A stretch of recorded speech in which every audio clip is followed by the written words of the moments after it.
ਵਿਰਸਾ ਸਿੱਖ ਵਿਰਸਾ ਜਾਨ ਹੈ ਸਾਡੀ, ਇਸ ਨੂੰ ਸਾਰੇ ਪਿਆਰ ਕਰੋ। ਗੁਰੂਆਂ ਅਤੇ ਸ਼ਹੀਦਾਂ ਦਾ ਤੁਸੀਂ ਸਾਰੇ ਹੀ ਸਤਿਕਾਰ ਕਰੋ।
सब तेरी वड्याई कोई नाहू ना जाने मेरा।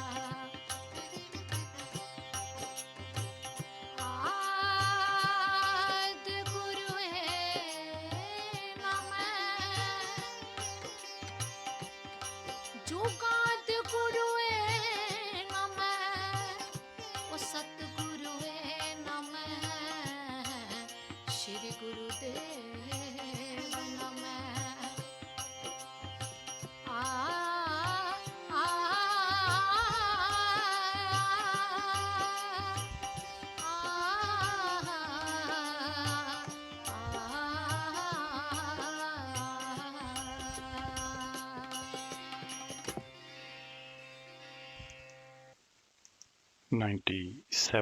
.3 FM ਤੇ ਆਪ ਜੀ ਸਰਵਨ ਕਰ ਰਹੇ ਹੋ ਕੋਹਿਨੂਰ ਰੇਡੀਓ ਤੇ ਇਸ ਵੇਲੇ ਆਪ ਜੀ ਦੀ ਸੇਵਾ ਦੇ ਵਿੱਚ ਹਾਜ਼ਰ ਹੈ ਸਰਬਜੀਤ ਸਿੰਘ। ਆਓ ਸਭ ਤੋਂ ਪਹਿਲਾਂ ਗੁਰੂ ਬਖਸ਼ੀ ਫਤਿਹ ਪ੍ਰਵਾਨ ਕਰੋ ਜੀ। ਵਾਹਿਗੁਰੂ ਜੀ ਕਾ ਖਾਲਸਾ ਵਾਹਿਗੁਰੂ ਜੀ ਕੀ ਫਤਿਹ। ਅੱਜ ਐਤਵਾਰ ਦਾ ਦਿਨ ਹੈ 30 ਜੇਠ ਸੰਮਤ 554 ਨਾਨਕਸ਼ਾਹੀ ਕੈਲੰਡਰ ਦੇ ਨਾਲ ਹਿਸਾਬ ਦੇ ਨਾਲ ਤੇ 12 ਜੂਨ 2022 ਅੰਗਰੇਜ਼ੀ ਕੈਲੰਡਰ ਦੇ ਹਿਸਾਬ ਦੇ ਨਾਲ ਅੱਜ ਦਾ ਸਿੱਖ ਵਿਰਸਾ ਪ੍ਰੋਗਰਾਮ ਲੈ ਕੇ ਆਪ ਜੀ ਦੀ ਸੇਵਾ ਦੇ ਵਿੱਚ ਹਾਜ਼ਰ ਹਾਂ ਤੇ ਸਾਡਾ ਸਾਥ ਰਹੇਗਾ ਪੂਰੇ 11 ਵਜੇ ਤੱਕ। ਆਓ ਪ੍ਰੋਗਰਾਮ ਦੇ ਸ਼ੁਰੂ ਦੇ ਵਿੱਚ ਹਮੇਸ਼ਾ ਦੀ ਤਰ੍ਹਾਂ ਚੱਲਦੇ ਹਾਂ ਅਸੀਂ ਗੁਰੂ ਰਾਮਦਾਸ ਜੀ ਮਹਾਰਾਜ ਦੇ ਦਰਬਾਰ ਸਾਹਿਬ ਸ੍ਰੀ ਅੰਮ੍ਰਿਤਸਰ।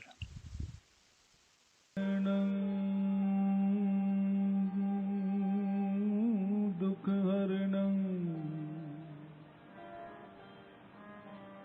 उच्चरणं नाम कीर्तन है। दयाल पुरख भगवान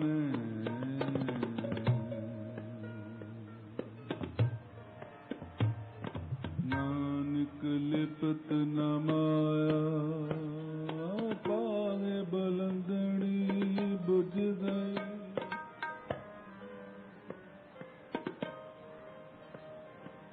खंदड़ो प्रभु जिन उपाय वेदनी नानक सो प्रभु जाप नानक सो प्रभु जाप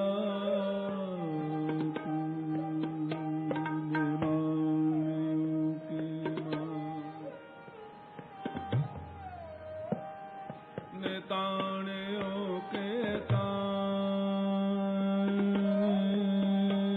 गुरु नियोतियों की आसरियों की आसरा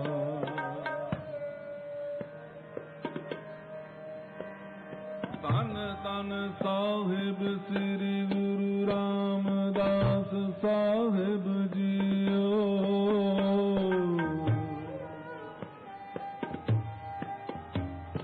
तन तन बाणी गुरु गुरु है बाणी इस बाणी अमृत सारे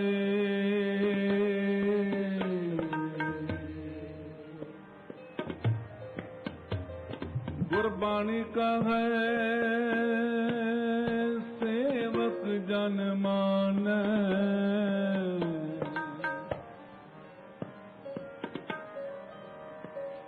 प्रतख गुरु निस्तारे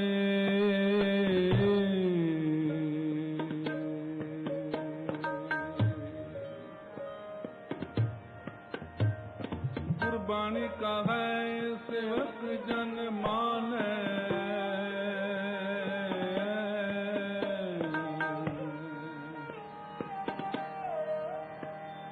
प्रतख गुरु निस्तारे गुरु गरीब निवाज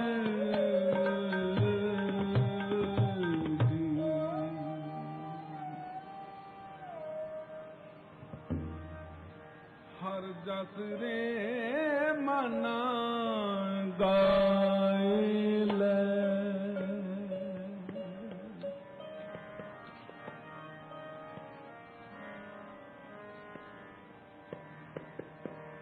हर जस रे मना गाइले हर जस रे मना गाइले हर जस रे मना गाइले हर जस रे मना गाइले संगी है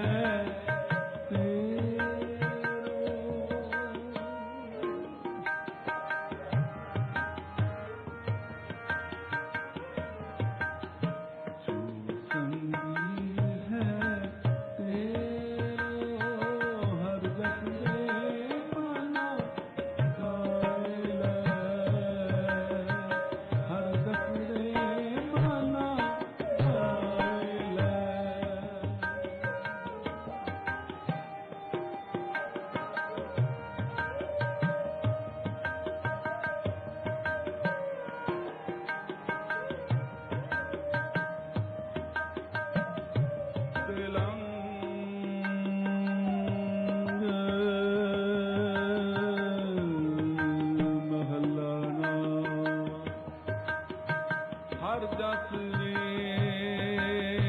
मना गायला जो संगी है तेरो अवसर बीत्यो जात है अवसर बीत्यो जात है कभ्यो मान ले मेरो रहा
ਨਾਨਕ ਸਾਹਿਤ ਪੁਕਾਰ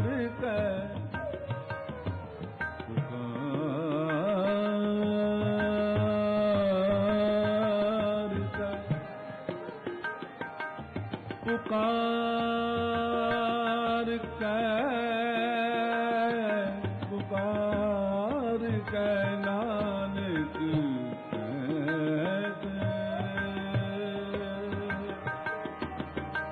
ਨਾਨਕ ਕਹਿਤ ਪੁਕਾਰ ਕੇ ਨਾਨਕ ਕਹਿਤ ਪੁਕਾਰ ਕੇ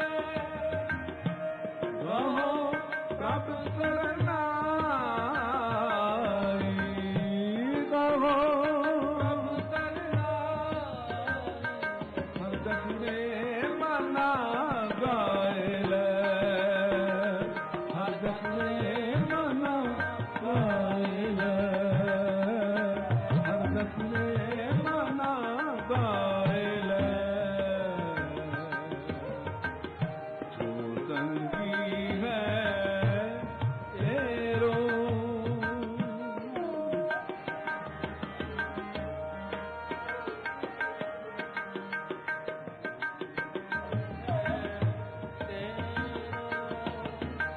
ਜੋ ਸੰਗੀ ਹੈ ਤੇਰੋ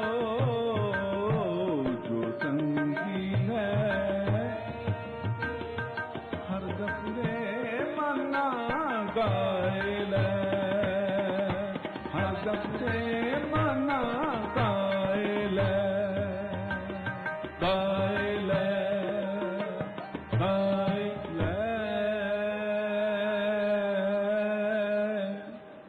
ਹਰ ਜਸ ਰੇ ਮਨਾ ਗਾਏ ਲੈ ਹੁਣੇ ਅਸੀਂ ਸੁਣ ਰਹੇ ਸੀ ਸਿੱਧਾ ਪ੍ਰਸਾਦ ਦਰਬਾਰ ਸਾਹਿਬ ਸ੍ਰੀ ਅੰਮ੍ਰਿਤਸਰ ਤੋਂ। ਆਓ ਚੱਲਦੇ ਹਾਂ ਧੰਨ ਧੰਨ ਗੁਰੂ ਗ੍ਰੰਥ ਸਾਹਿਬ ਜੀ ਮਹਾਰਾਜ ਵੱਲੋਂ ਬਖਸ਼ਿਸ਼ ਕੀਤੇ ਗਏ ਅੱਜ ਦੇ ਹੁਕਮਨਾਮੇ ਦੀ ਰਿਕਾਰਡਿੰਗ ਸਰਵਣ ਕਰਦੇ ਹਾਂ। ਸਤਨਾਮ ਸ਼੍ਰੀ ਵਾਹਿਗੁਰੂ ਸਾਹਿਬ ਜੀ। ਸੋਹੀ ਮਹੱਲਾ ਪਹਿਲਾ ਘਰ ਸੇਵਾ ਇੱਕ ਓੰਕਾਰ ਸਤਿਗੁਰ ਪ੍ਰਸਾਦ ਉਜਲ ਕਹਿ ਚਿਲਕੜਾ ਕੋਟਿਮ ਕਾਲੜੀ ਮਸ ਤੋਤਿਆਂ ਝੂਠ ਨਾ ਉਤਰੈ ਜੇ ਸੋ ਤੋਆ ਤਿਸ ਉਜਲ ਕਹਿ ਚਿਲਕਣਾ ਕੋਟਿਮ ਕਾਲੜੀ ਮਸ ਤੋਤਿਆਂ ਝੂਠ ਨਾ ਉਤਰੈ ਜੇ ਸੋ ਤੋਆ ਤਿਸ ਸੱਜਣ ਸੇਈ ਨਾਲ ਮੈਂ ਚੱਲਦਿਆਂ ਨਾਲ ਚਲਨ ਜਿੱਥੈ ਲੇਖਾ ਮੰਗੀਐ ਤਿੱਥੈ ਖੜੇ ਦਸਨ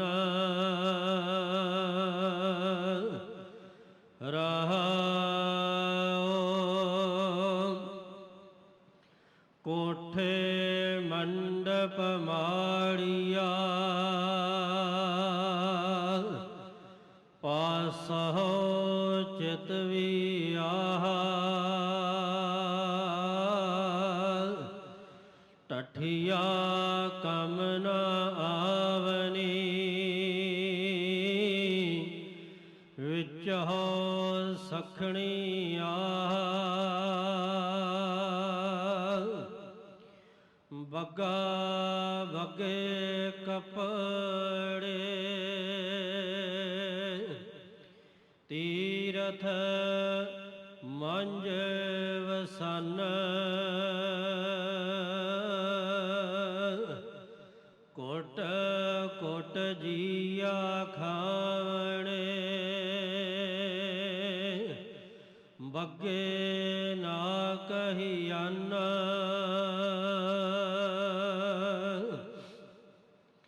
ਸਿਮਲ ਰੁਖ ਸਰੀਰ ਮੈਂ ਜਨ ਦੇਖ ਭੁਲਨ ਸੇ ਫਲ ਕਮ ਨ ਆਵਨੀ ਤੇ ਗੁਣ ਮੈਂ ਤਨ ਹਨ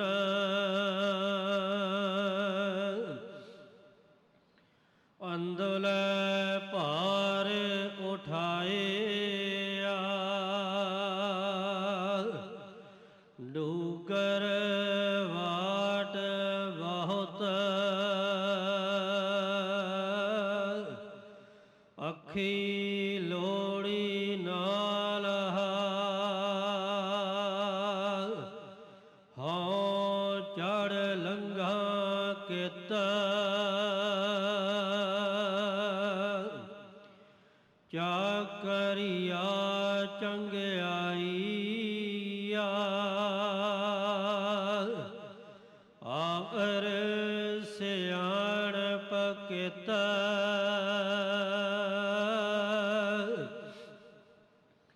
ਨਾਨਕ ਨਾਮ ਸਮਾਲ ਤੂੰ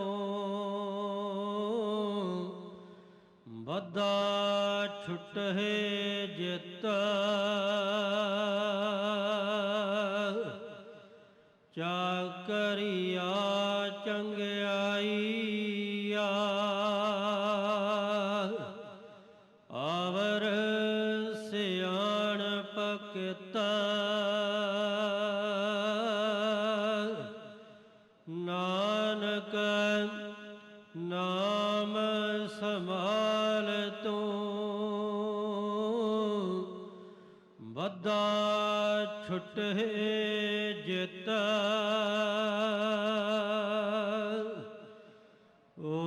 ਵਾਹਿਗੁਰੂ ਜੀ ਕਾ ਖਾਲਸਾ ਵਾਹਿਗੁਰੂ ਜੀ ਕੀ ਫਤਿਹ ਸੋਹੀ ਮਹੱਲਾ ਪਹਿਲਾ ਘਰ ਸੇਵਾ ਇਕ ਓੰਕਾਰ ਸਤਿਗੁਰ ਪ੍ਰਸਾਦ ਉਜਲ ਕਹਿ ਚਿਲਕਣਾ ਘੋਟਮ ਕਾਲੜੀ ਮਸ ਧੋਤਿਆਂ ਝੂਠ ਨਾ ਉਤਰੈ ਜੇ ਸੋ ਧੋਵਾ ਤਿਸ ਹੁਣੇ ਅਸੀਂ ਧੰਨ ਧੰਨ ਗੁਰੂ ਗ੍ਰੰਥ ਸਾਹਿਬ ਜੀ ਮਹਾਰਾਜ ਵੱਲੋਂ ਬਖਸ਼ਿਸ਼ ਕੀਤੇ ਗਏ ਅੱਜ ਦੇ ਹੁਕਮਨਾਮੇ ਦੀ ਰਿਕਾਰਡਿੰਗ ਸਰਵਨ ਕੀਤੀ ਹੈ। ਇਹ ਹੁਕਮਨਾਮਾ ਸੱਚੇ ਪਾਤਸ਼ਾਹ ਨੇ ਅਪਾਰ ਕਿਰਪਾ ਕਰਕੇ ਸਾਨੂੰ ਦਰਬਾਰ ਸਾਹਿਬ ਸ੍ਰੀ ਅੰਮ੍ਰਿਤਸਰ ਵਿਖੇ ਅੱਜ ਸੁਬਾਹ ਬਖਸ਼ਿਸ਼ ਕੀਤਾ ਹੈ। ਆਓ ਅੱਜ ਦੇ ਹੁਕਮਨਾਮੇ ਦੀ ਜਿਹੜੀ ਪੰਜਾਬੀ ਵਿਆਖਿਆ ਹੈ ਸ਼੍ਰੋਮਣੀ ਗੁਰਦੁਆਰਾ ਪ੍ਰਬੰਧਕ ਕਮੇਟੀ ਨੇ ਸਾਨੂੰ ਜਿਹੜੀ ਹੈ ਪ੍ਰਕਾਸ਼ਿਤ ਕੀਤੀ ਹੈ ਆਪਣੀ ਵੈਬਸਾਈਟ ਤੇ, ਆਓ ਉਹ ਆਪ ਜੀ ਦੇ ਨਾਲ ਸਾਂਝੀ ਕਰਦੇ ਹਾਂ। ਅੱਜ ਦਾ ਹੁਕਮਨਾਮਾ ਰਾਗ ਸੂਹੀ ਦੇ ਵਿੱਚ ਪਹਿਲੇ ਪਾਤਸ਼ਾਹ ਗੁਰੂ ਨਾਨਕ ਸਾਹਿਬ ਜੀ ਮਹਾਰਾਜ ਉਹਨਾਂ ਦਾ ਉਚਾਰਨ ਕੀਤਾ ਹੋਇਆ ਸ਼ਬਦ ਹੈ, ਜਿਹੜਾ ਕਿ ਸ੍ਰੀ ਗੁਰੂ ਗ੍ਰੰਥ ਸਾਹਿਬ ਜੀ ਮਹਾਰਾਜ ਦੇ 729 ਅੰਗ ਤੇ ਸੁਸ਼ੋਭਿਤ ਹੈ। ਸੂਹੀ ਮਹੱਲਾ ਪਹਿਲਾ ਘਰ ਛੇਵਾਂ ਇੱਕ ਓੰਕਾਰ ਸਤਿਗੁਰ ਪ੍ਰਸਾਦਿ। ਮੈਂ ਕਹਿਣ ਦਾ ਸਾਫ਼ ਤੇ ਲਿਸ਼ਕਵਾਂ ਭਾਂਡਾ ਘਸਾਇਆ ਤਾਂ ਉਸ ਵਿੱਚੋਂ ਮਾੜੀ ਮਾੜੀ ਕਾਲੀ ਸਿਆਹੀ ਲੱਗ ਗਈ। ਜੇ ਮੈਂ 100 ਵਾਰੀ ਵੀ ਉਸ ਕਹਿਣ ਦੇ ਭਾਂਡੇ ਨੂੰ ਧੋਵਾਂ ਭਾਵ ਕੇ ਸਾਫ਼ ਕਰਾਂ ਤਾਂ ਵੀ ਬਾਹਰੋਂ ਧੋਣ ਦੇ ਨਾਲ ਉਸ ਦੀ ਅੰਦਰਲੀ ਜੂਠ ਕਾਲਖ ਦੂਰ ਨਹੀਂ ਹੁੰਦੀ। ਮੇਰੇ ਅਸਲ ਮਿੱਤਰ ਉਹ ਹੀ ਹਨ ਜੋ ਸਦਾ ਮੇਰੇ ਨਾਲ ਰਹਿਣ ਤੇ ਇੱਥੋਂ ਤੁਰਨ ਵੇਲੇ ਵੀ ਮੇਰੇ ਨਾਲ ਚੱਲਣ। ਅਗਾਂਹ ਜਿੱਥੇ ਕੀਤੇ ਕਰਮਾਂ ਦਾ ਹਿਸਾਬ ਮੰਗਿਆ ਜਾਂਦਾ ਹੈ ਉੱਥੇ ਅਚੱਕ ਹੋ ਕੇ ਹਿਸਾਬ ਦੇ ਸਕਣ, ਭਾਵ ਹਿਸਾਬ ਦੇਣ ਦੇ ਵਿੱਚ ਕਾਮਯਾਬ ਹੋ ਸਕਣ। ਸਤਿਗੁਰੂ ਜੀ ਵਿਸ਼ਰਾਮ ਦੇ ਕੇ ਅੱਗੇ ਫਰਮਾਉਂਦੇ ਨੇ, ਜਿਹੜੇ ਘਰ ਮੰਦਰ ਮਹਿਲ ਚੌਹਾਂ ਪਾਸਿਆਂ ਤੋਂ ਤਾਂ ਚਿੱਤਰੇ ਹੋਏ ਹੋਣ ਪਰ ਅੰਦਰੋਂ ਖਾਲੀ ਹੋਣ ਉਹ ਢਹਿ ਜਾਂਦੇ ਨੇ ਤੇ ਢਹਿ ਹੋਏ ਕਿਸੇ ਦੇ ਕੰਮ ਨਹੀਂ ਆਉਂਦੇ।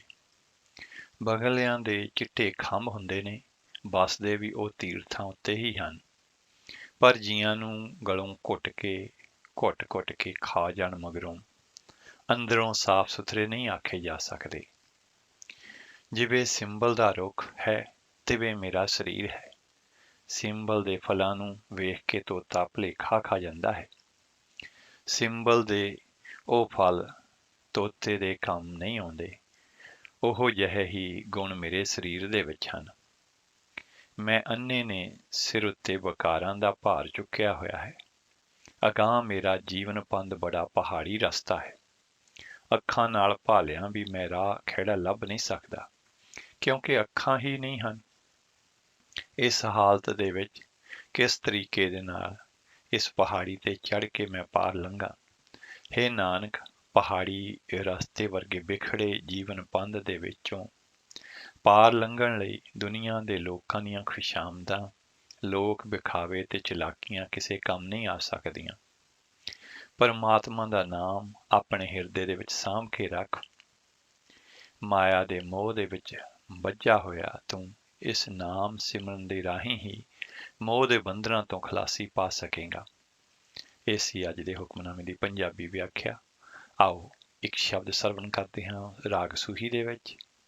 ਭਾਈ ਸਾਹਿਬ ਭਾਈ ਬਲਵੀਰ ਸਿੰਘ ਜੀ ਦਾ ਗਾਇਨ ਕੀਤਾ ਹੋਇਆ ਤੇ ਉਸ ਤੋਂ ਬਾਅਦ ਅੱਜ ਦੇ ਹੁਕਮਨਾਮੇ ਦੀ ਇੰਗਲਿਸ਼ ਟਰਾਂਸਲੇਸ਼ਨ ਆਪ ਜੀ ਦੇ ਨਾਲ ਸਾਂਝੀ ਕਰਨ ਦੀ ਖੁਸ਼ੀ ਲਵਾਂਗੇ। ਆਪ ਜੀ ਸੁਣ ਰਹੇ ਹੋ ਕੋਹਿਨੂਰ ਰੇਡੀਓ 97.3 FM ਤੇ।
ਰਾਗ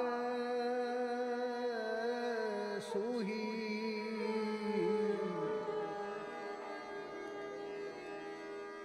ਰਾਗ ਸੂਹੀ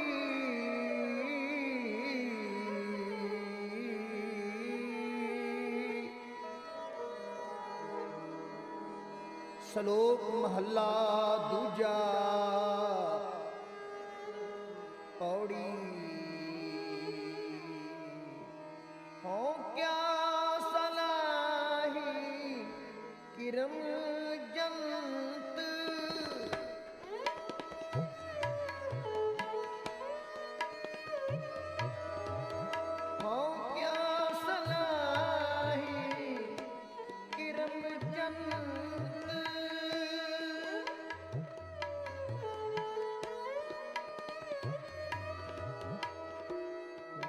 ਸਲਾਹੀ ਕਿਰਨ ਜੰਤ ਹੋ ਕਿਆ ਸਲਾਹੀ ਕਿਰਨ ਜੰਤ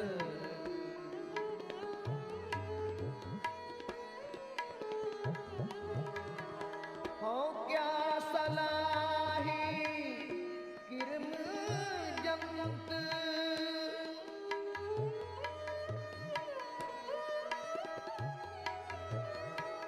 ਵੱਡੀ ਤੇਰੀ ਵਡਿਆਈ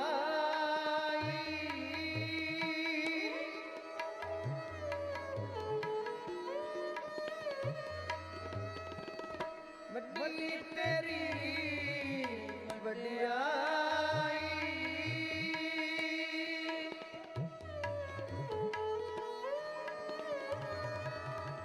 ਕਿਆ ਸਲਾਹੀ ਕਿਰਨ ਜੰਤ ਹੋ ਗਿਆ ਸਲਾਹੀ ਕਿਰਨ ਜੰਤ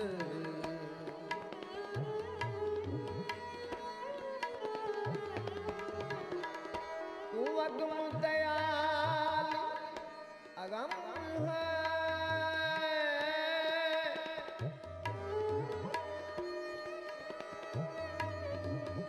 ਤੂੰ ਅਗਮ ਦਇਆਲ ਅਗਮ ਹੈ ਆਪ ਲੈ ਮਿਲਾਈ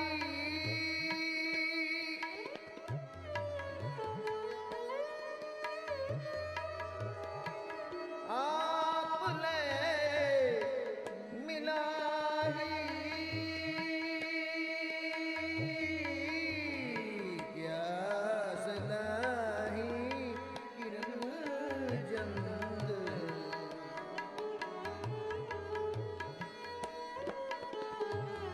ਹੋ ਕਿਆ ਸਲਾਹੀ ਕਿਰਨ ਜੰਤ ਹੋ ਕਿਆ ਸਲਾਹੀ ਕਿਰਨ ਜੰਤ ਪਤੀ ਤੇਰੀ ਵਡਿਆਈ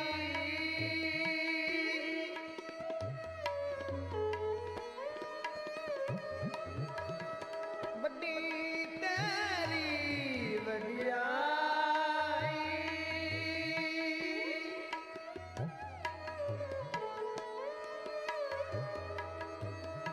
ਮੈਂ ਤੁਝ ਬਿਨ ਬੇਲੀ ਕੋ ਨਹੀਂ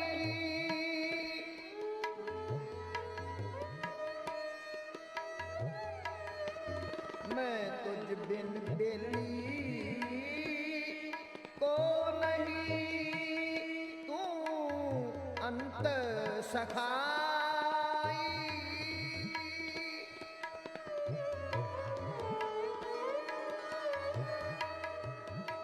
तू अंत सखाई क्या सलाही किरम जंत हो क्या सलाही किरम जंत ਵੱਡੀ ਤੇਰੀ ਵਡਿਆਈ ਵੱਡੀ ਤੇਰੀ ਵਡਿਆਈ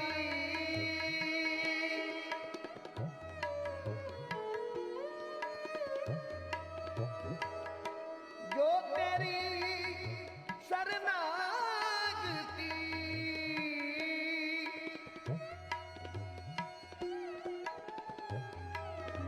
ਹਾਂ ਜੋ ਤੇਰੀ ਸਰਨਾਗਤੀ ਤਿਨ ਲੈ ਛਡਾਈ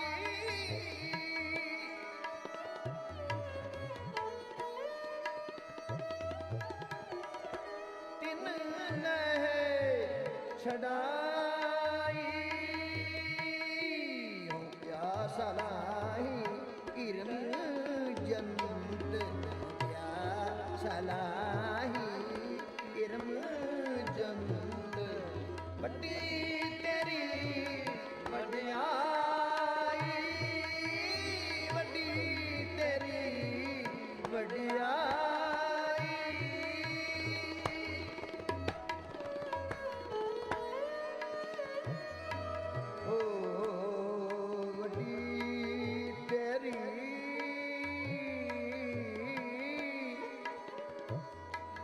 ਵਡਿਆਈ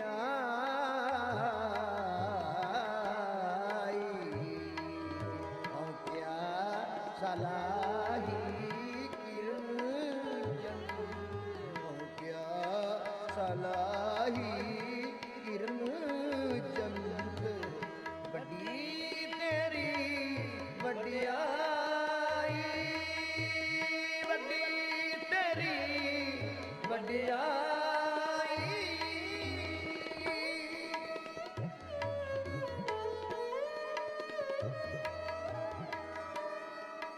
ਔੜੀ ਹਉ ਕਿਆ ਸਲਾਹੀ ਕਿਰਮ ਜੰਤ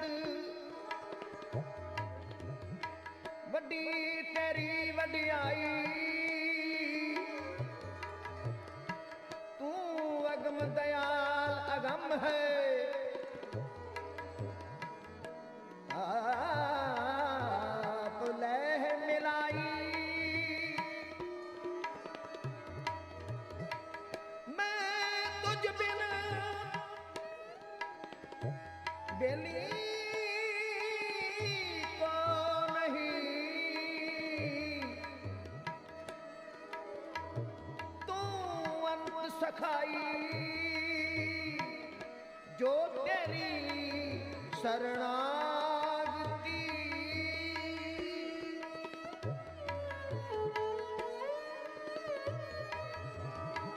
जो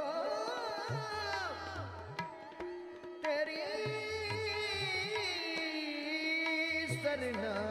शरणागति इन ले छड़ाई छड़ाई नानक में परवाह है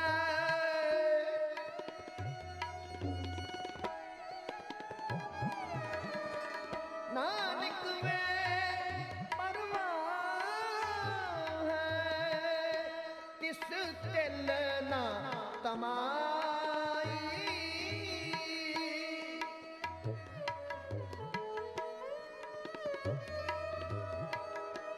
तिस तिल ना तमाई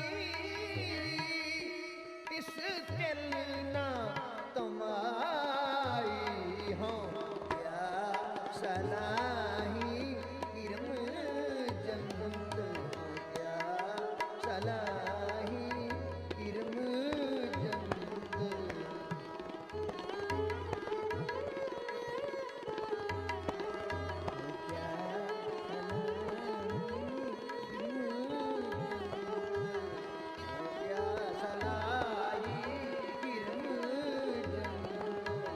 ਵੱਡੀ ਤੇਰੀ ਵਡਿਆਈ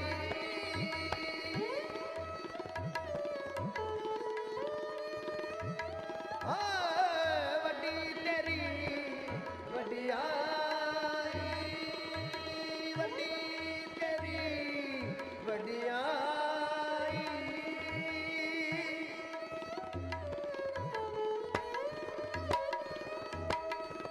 जो तेरी शरणागति तिन ले छड़ाई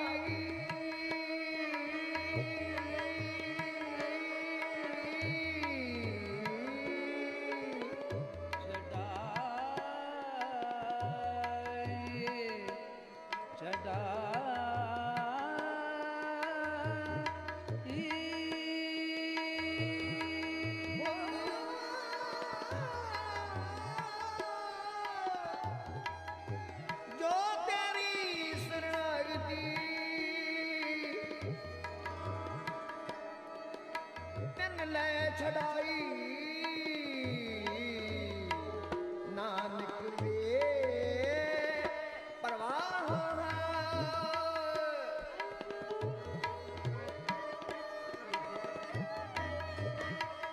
नानक वे परवाह तिस तिल ना तमाई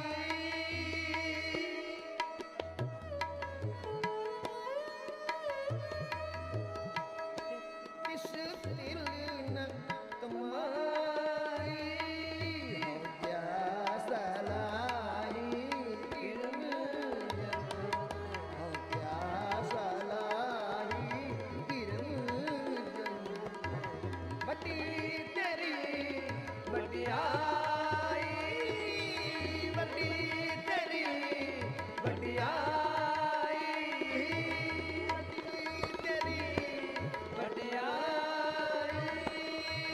ਵੱਡੀ ਤੇਰੀ ਵਡਿਆਈ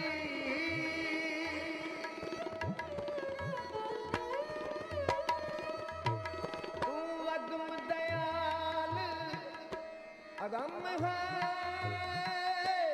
ਆਪ ਲੈ ਮਿਲਾਈ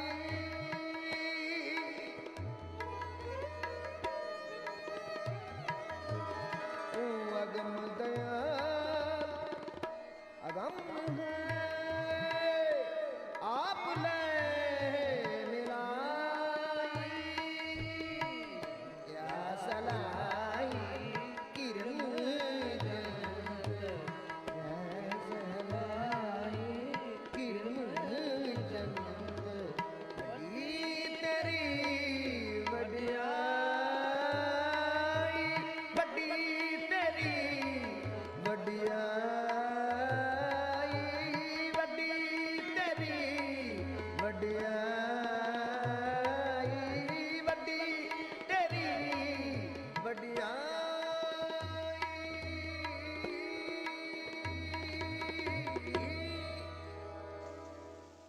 ਹਾਂਜੀ, ਇਹ ਸਨ ਭਾਈ ਸਾਹਿਬ ਭਾਈ ਬਲਵੀਰ ਸਿੰਘ ਜੀ, ਜਿਨ੍ਹਾਂ ਦੀ ਆਵਾਜ਼ ਦੇ ਵਿੱਚ ਅਸੀਂ ਇਹ ਸ਼ਬਦ ਸਰਵਣ ਕੀਤਾ ਹੈ। ਤੇ ਆਓ ਚੱਲਦੇ ਹਾਂ ਹੁਣ ਅੱਜ ਦੇ ਹੁਕਮਨਾਮੇ ਦੀ ਇੰਗਲਿਸ਼ ਟਰਾਂਸਲੇਸ਼ਨ ਵੱਲ, ਜਿਹੜੀ ਕਿ ਧੰਨਵਾਦ ਸਹਿਤ ਅਸੀਂ ਪ੍ਰਾਪਤ ਕੀਤੀ ਹੈ ਸ਼੍ਰੋਮਣੀ ਗੁਰਦੁਆਰਾ ਪ੍ਰਬੰਧਕ ਕਮੇਟੀ ਦੇ ਵੈਬਸਾਈਟ ਤੋਂ। Suhi first Mehl sixth house. One universal creator God by the grace of the true Guru.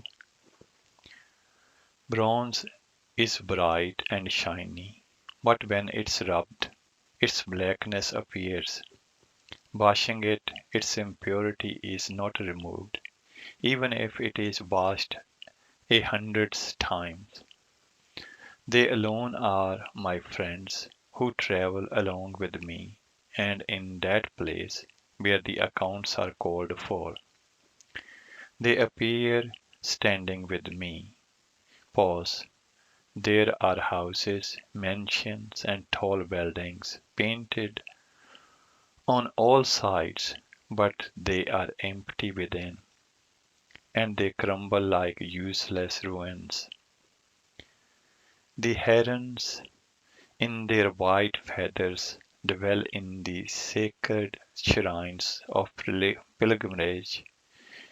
They tear apart and eat the living beings, and so they are not called white. My body is like the simul tree. Seeing me, other people are fooled. Its fruits are useless, just like the qualities of my body.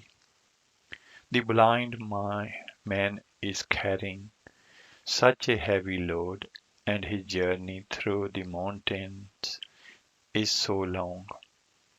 My eyes can see, but I cannot find the way. How can I climb up and cross over the mountain? What good does it do to serve, and be good, and be clever? O Nanak, contemplate the name of the Lord, and you shall be released from bondage. ਇਹ ਸੀ ਅੱਜ ਦੇ ਹੁਕਮਨਾਮੇ ਦੀ English translation. ਅੱਜ ਦੇ ਹੁਕਮਨਾਮੇ ਦੇ ਵਿੱਚ ਗੁਰੂ ਨਾਨਕ ਸਾਹਿਬ ਮਹਾਰਾਜ ਕਹਿੰਦੇ ਨੇ ਕਿ ਇਹ ਸੱਜਣ ਠੱਗ ਦੇ ਨਾਲ ਜਦੋਂ ਉਹ ਮਿਲੇ ਨੇ, ਉੱਥੇ ਗਏ ਨੇ, ਉਦੋਂ ਇਹ ਸ਼ਬਦ ਉਹਨਾਂ ਨੇ ਉਚਾਰਨ ਕੀਤਾ, ਕਿਉਂਕਿ ਸੱਜਣ ਠੱਗ ਜਿਹੜਾ ਹੈ ਬਾਹਰੋਂ ਬਹੁਤ ਸੋਹਣਾ, ਭੋਲਾ ਭਾਲਾ ਤੇ ਚੰਗਾ ਸੀ, ਪਰ ਕਿਹਾ ਜਾਂਦਾ ਹੈ ਕਿ ਉਹ ਜਿਹੜੇ ਕਰਮ ਕਰਦਾ ਸੀ, ਮੁਸਾਫਰਾਂ ਨੂੰ ਲੁੱਟ ਕੇ ਉਹਨਾਂ ਨੂੰ ਮਾਰ ਦਿੰਦਾ ਸੀ। ਸੋ ਜਿਹੜਾ ਹੈ ਕੈਹਾਂ, ਜਿਹੜਾ ਹੈ ਪੁਰਾਣੇ ਸਮਿਆਂ ਦੇ ਵਿੱਚ ਕੈਹੀਂ ਦੇ ਬਰਤਨ ਹੋਇਆ ਕਰਦੇ ਸਨ, ਛੰਨੇ, ਜਿਨ੍ਹਾਂ ਦੇ ਵਿੱਚ ਪਾ ਕੇ ਲੋਕੀ ਰੋਟੀ ਦਾਲ ਖਾਂਦੇ ਸਨ। ਤੇ ਕੈਹਾਂ ਇੱਕ ਐਸਾ ਜਿਹੜਾ ਹੈ ਧਾਤ ਜਿਹੜੀ ਬਣ ਜਾਂਦੀ ਹੈ ਕਿ ਜਦੋਂ ਉਸ ਨੂੰ ਦੇਖਣ ਨੂੰ ਬੜਾ ਸਾਫ਼ ਲੱਗਦਾ, ਤੇ ਜਦੋਂ ਉਹਨੂੰ ਕਿਸੇ ਚੀਜ਼ ਦੇ ਨਾਲ ਜਿਹੜਾ ਹੈ ਲਗਾਇਆ ਜਾਂਦਾ ਹੈ ਤੇ ਕਾਲਖ ਜਿਹੜੀ ਹੈ ਦਿਸਦੀ ਹੈ, ਬਾਹਰ ਆਉਂਦੀ ਹੈ। ਤੇ ਪੁਰਾਣੇ ਸਮਿਆਂ ਦੇ ਵਿੱਚ ਜਦ ਲੜਕੀਆਂ ਜਿਹੜੀਆਂ ਉਹ ਐਮਬਰੋਇਡਰੀ ਕਰਦੀਆਂ ਸਨ ਤਾਂ ਉਹ ਕਿਸੇ ਹੋਰ ਦਾ ਨਮੂਨਾ ਜਿਹੜਾ ਆਪਣੇ ਕੱਪੜੇ ਦੇ ਉੱਤੇ ਜਿਹੜਾ ਕਢਾਈ ਕਰਨੀ ਹੁੰਦੀ ਸੀ, ਉਹਦੇ ਤੇ ਕਰਨ ਦੇ ਲਈ ਪਹਿਲਾਂ ਥੱਲੇ ਜਿਹੜਾ ਕਢਾਈ ਕੀਤਾ ਹੋਇਆ ਜਿਹੜਾ ਕੱਪੜਾ ਹੁੰਦਾ ਸੀ ਉਸ ਨੂੰ ਰੱਖ ਕੇ ਉਸ ਦੇ ਉੱਤੇ ਆਪਣੀ ਜਿਹੜੀ ਸ਼ੀਟ ਜਿੱਤੇ ਕਢਾਈ ਕਰਨੀ ਹੈ ਉਸ ਨੂੰ ਰੱਖ ਕੇ ਤੇ ਛੰਨੇ ਦੇ ਪਿਛਲੇ ਪਾਸੇ ਹੇਠਲੇ ਪਾਸੇ ਥੋੜ੍ਹਾ ਜਿਹਾ ਤੇਲ ਲਾ ਕੇ ਉਹਦੇ ਉੱਤੇ ਘਸਾ ਦਿੰਦੀਆਂ ਸਨ। ਐਨ ਬੈਨ ਉਹ ਜਿਸ ਤਰ੍ਹਾਂ ਫੋਟੋਕਾਪੀ ਬਣਦੀ ਹੈ ਇਸ ਤਰ੍ਹਾਂ ਜਿਹੜਾ ਹੈ ਉਹਦਾ ਪੈਟਰਨ ਜਿਹੜਾ ਸੀ ਉਹ ਉਹਨਾਂ ਦੇ ਕੱਪੜੇ ਦੇ ਉੱਤੇ ਜਿੱਤੇ ਕਢਾਈ ਕਰਨੀ ਹੈ ਆ ਜਾਂਦਾ ਸੀ, ਤੇ ਬੜੀ ਆਸਾਨੀ ਦੇ ਨਾਲ ਉਹ ਜਿਹੜੇ ਕੱਲੇ ਤੋਪਿਆਂ ਤੱਕ ਜਿਹੜੀ ਹੈ ਕਢਾਈ ਜਿਹੜੀ ਹੈ ਦਿਸ ਪੈਂਦੀ ਸੀ ਕਿ ਕਿੱਦਾਂ ਕਰਨੀ ਹੈ, ਫਿਰ ਉਹਦੇ ਉੱਤੇ ਧਾਗੇ ਨਾਲ ਕਢਾਈ ਕਰ ਲੈਂਦੇ ਸਨ। ਸੋ ਉਹ ਤਾਂ ਹੁੰਦਾ ਸੀ ਕਿ ਹਾਂ ਅੱਜ ਕੱਲ੍ਹ ਕਹੇ ਦੇ ਬਰਤਨ ਘੱਟ ਹੀ ਮਿਲਦੇ ਨੇ। ਤੇ ਆਓ ਅਗਲਾ ਸ਼ਬਦ ਸਰਵਨ ਕਰਦੇ ਹਾਂ, ਜਿਸ ਨੂੰ ਗਾਇਨ ਕੀਤਾ ਹੈ ਡਾਕਟਰ ਗੁਰਨਾਮ ਸਿੰਘ ਜੀ ਨੇ।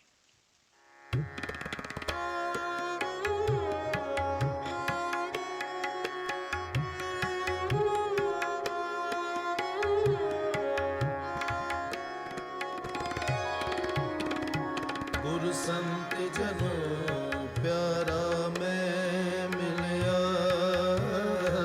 ਗੁਰ ਸੰਤ ਜਨੋ ਪਿਆਰਾ ਮੈਂ ਮਿਲਿਆ, ਮੇਰੀ ਤ੍ਰਿਸ਼ਨਾ ਬੁਝ ਗਈਆ ਸੇ, ਮੇਰੀ ਤ੍ਰਿਸ਼ਨਾ, ਮੇਰੀ ਤ੍ਰਿਸ਼ਨਾ, ਮੇਰੀ ਤ੍ਰਿਸ਼ਨਾ ਬੁਝ ਗਈਆ ਸੇ, ਗੁਰ ਸੰਤ ਜਨੋ ਪਿਆਰਾ ਮੈਂ ਮਿਲਿਆ, ਗੁਰ ਸੰਤ ਜਨੋ ਪਿਆਰਾ ਮੈਂ ਮਿਲਿਆ।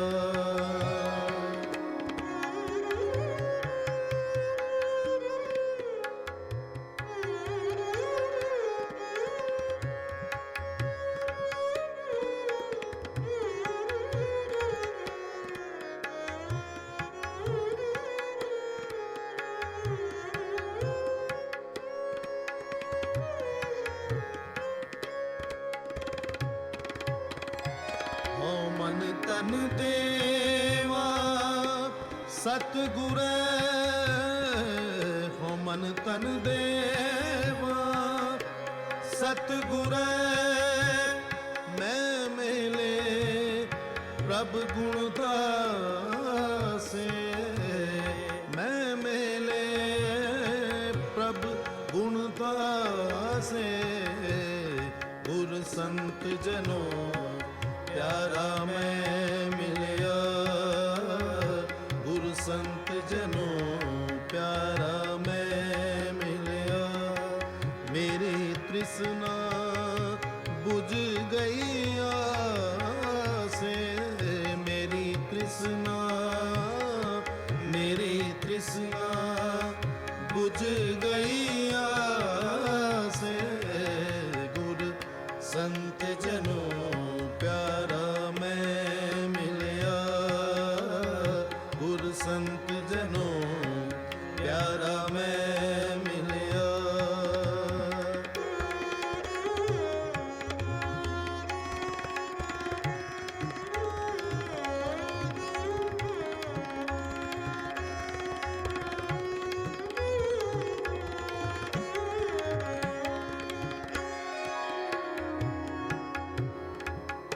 ਤਨ ਤਨ ਗੁਰ ਵੱਡ ਪੁਰਖ ਹੈ, ਤਨ ਤਨ ਗੁਰ ਵੱਡ ਪੁਰਖ ਹੈ, ਮੈਂ ਦੱਸੇ ਹਰ ਸਾਬਾਸੇ,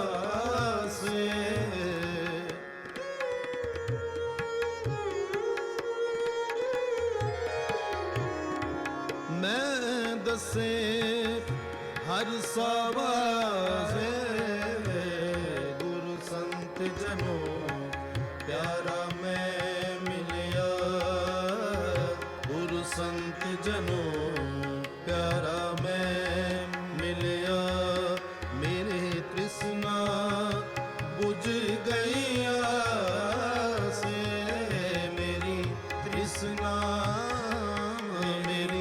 तृष्णा बुझ गईया से गुरु संत जनों प्यारा मैं मिलिया गुरु संत जनों प्यारा मैं मिलिया।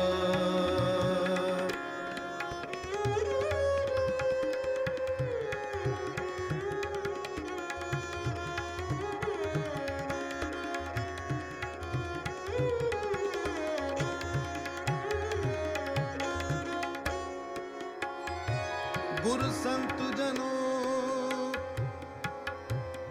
प्यारा मैं मिलिया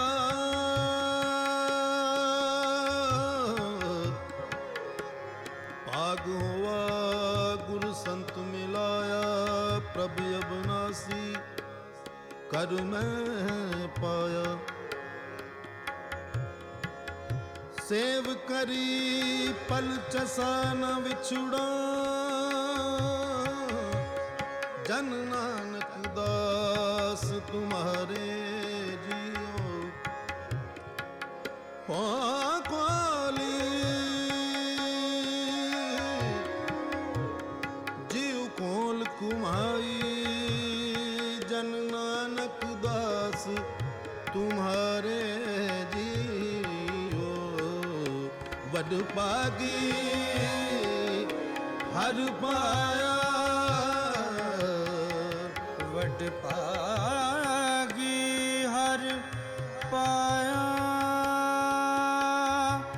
पाया वड पागी हर पाया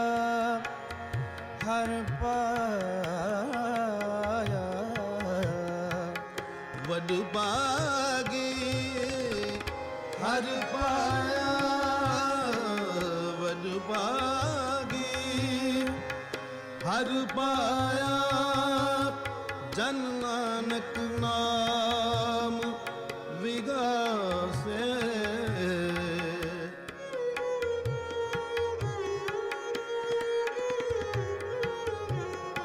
जन नानक नाम विगासे गुरु संत जनों प्यारा मैं मिलिया गुरु संत जनों प्यारा मैं मिलिया मेरी तृष्णा बुझ गईया से मेरी तृष्णा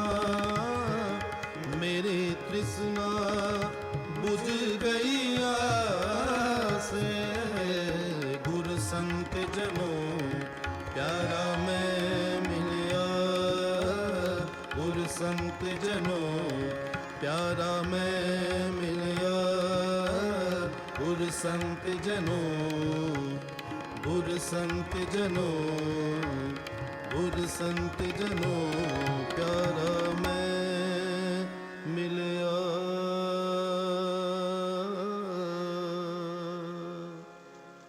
ਹਾਂਜੀ, ਇਹ ਸਨ ਡਾਕਟਰ ਗੁਰਨਾਮ ਸਿੰਘ ਜੀ ਤੇ ਜਿਨ੍ਹਾਂ ਦੀ ਆਵਾਜ਼ ਦੇ ਵਿੱਚ ਅਸੀਂ ਰਾਗ ਸੂਹੀ ਦੇ ਵਿੱਚ ਇਹ ਸ਼ਬਦ ਸਰਵਣ ਕੀਤਾ ਹੈ। ਆਪ ਜੀ ਸਰਵਣ ਕਰ ਰਹੇ ਹੋ ਕੋਹੀਨੂਰ ਰੇਡੀਓ 97.3 FM ਤੇ। ਜੂਨ 1984 ਦੇ ਸ਼ਹੀਦਾਂ ਨੂੰ ਪ੍ਰਣਾਮ ਹੈ। ਪਿਛਲੇ ਹਫ਼ਤੇ ਜਿਹੜਾ ਹੈ ਪ੍ਰੋਗਰਾਮ ਨਾ ਹੋਣ ਕਰਕੇ ਅਸੀਂ ਆਪਣੀ ਸ਼ਰਧਾਂਜਲੀ ਅਰਪਿਤ ਨਹੀਂ ਕਰ ਸਕੇ। ਸਾਡੇ ਵੱਲੋਂ ਜਿਹੜਾ ਹੈ ਦਿਲੀ ਜਿਹੜੀ ਹੈ ਸ਼ਰਧਾਂਜਲੀ ਅਸੀਂ ਦਿੰਦੇ ਹਾਂ ਤਮਾਮ ਉਹਨਾਂ ਸ਼ਹੀਦਾਂ ਨੂੰ ਜਿਨ੍ਹਾਂ ਨੇ ਸਿੱਖ ਧਰਮ ਦੇ ਲਈ ਆਪਣੀਆਂ ਜਾਨਾਂ ਵਾਰੀਆਂ 1984 ਦੇ ਵਿੱਚ। ਆਓ ਅਗਲਾ ਸ਼ਬਦ ਸਰਵਣ ਕਰਦੇ ਹਾਂ।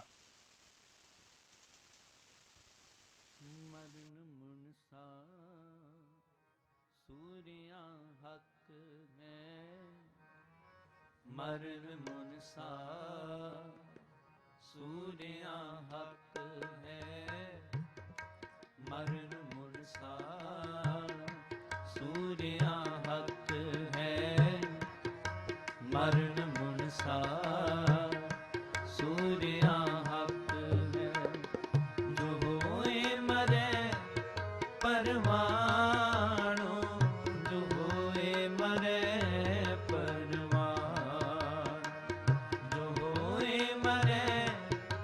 परमाणु जो होए मरे परमाणु मरण मुरसा सूर्या हत है मरण मुरसा सूर्या हत है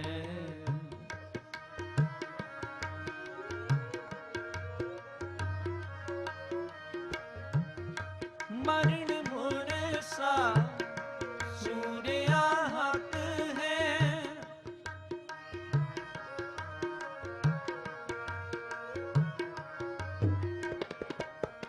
मरण मुरसा सूर्या हत है जो होए मरण परमाणु जो होए मरण परमाणु सूर्य से आगे आकिए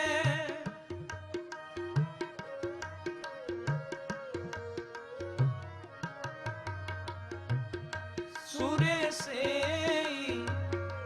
आगे आकिए तद के पावे साची मान दरगे पावे साची मानो मरण मुरसा सूर्या हत है मरण मुरसा सूर्या हत है जो होए मरे परमाणु जो होए मरे परमाणु जो होए मरे परमाणु जो होए मरे परमाणु मरण मुरसा सूर्या हत है मरण मुरसा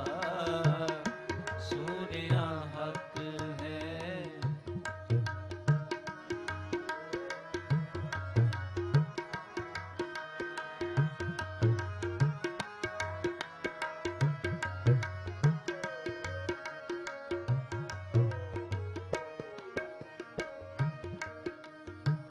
दर के मान पावे पत स्यो जावे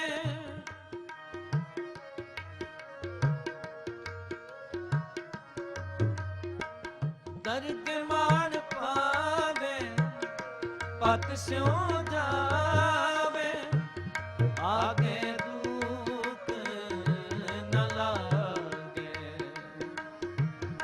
आगे दुख न लागे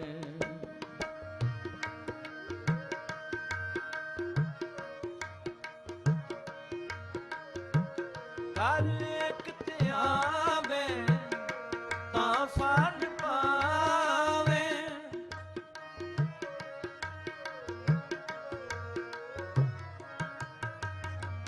कर एक ते आवे तां फल पावे जित सेवे भव पागे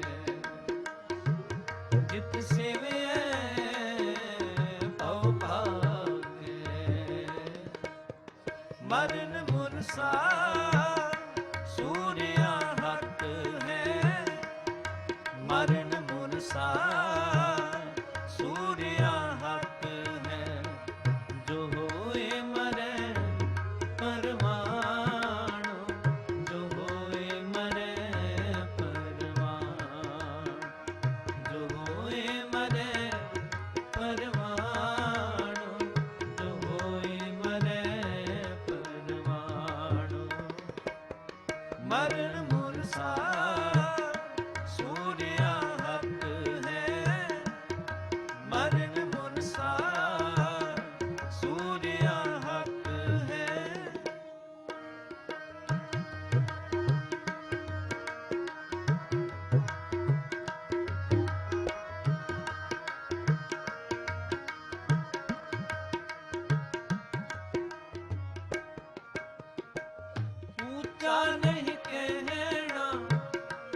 मन में रहना,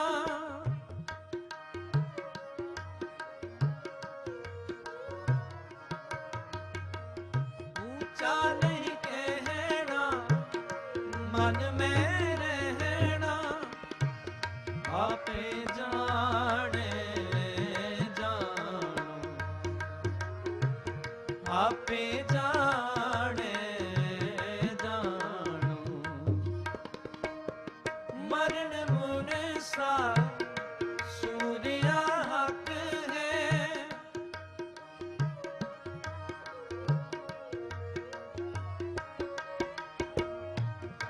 मरण मुनसा सूर्या हक है, जो होए मरे परवानो, जो होए मरे परवानो,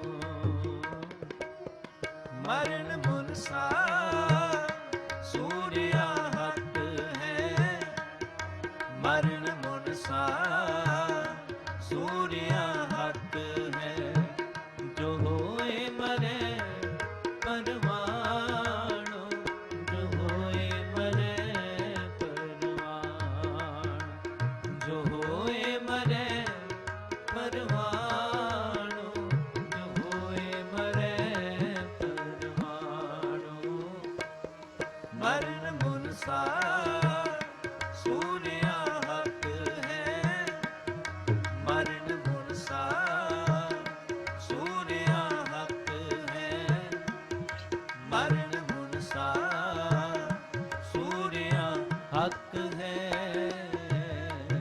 वाहे। ਹਾਂਜੀ, ਇਹ ਸਨ ਭਾਈ ਸਤਿੰਦਰਵੀਰ ਸਿੰਘ ਜੀ ਤੇ ਉਹਨਾਂ ਦਾ ਜਥਾ, ਤੇ ਆਪ ਜੀ ਸਰਵਣ ਕਰ ਰਹੇ ਹੋ ਕੋਹਿਨੂਰ ਰੇਡੀਓ 97.3 FM ਤੇ।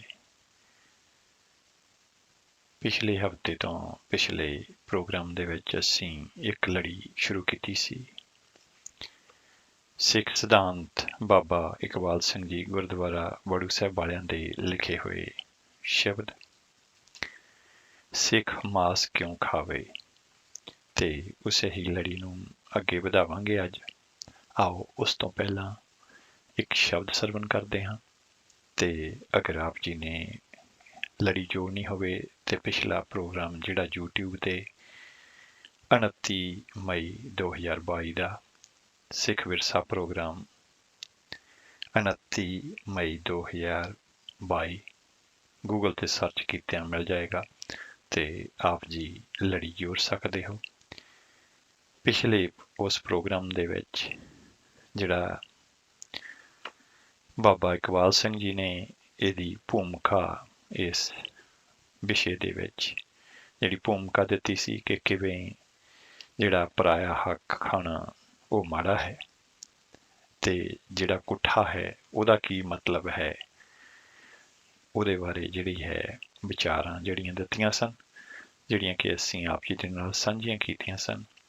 ਆਓ ਇਹ ਸ਼ਬਦ ਸਰਵਣ ਕਰਦੇ ਹਾਂ, ਉਸ ਤੋਂ ਬਾਅਦ ਅੱਜ ਦੇ ਇਸ ਵਿਸ਼ੇ ਨੂੰ ਅੱਗੇ ਵਧਾਵਾਂਗੇ ਕਿ ਸਿੱਖ ਜਗਤ ਦੇ ਵਿੱਚ ਮਾਸ ਖਾਣ ਦੀ ਸ਼ੁਰੂਆਤ ਕਿਵੇਂ ਹੋਈ।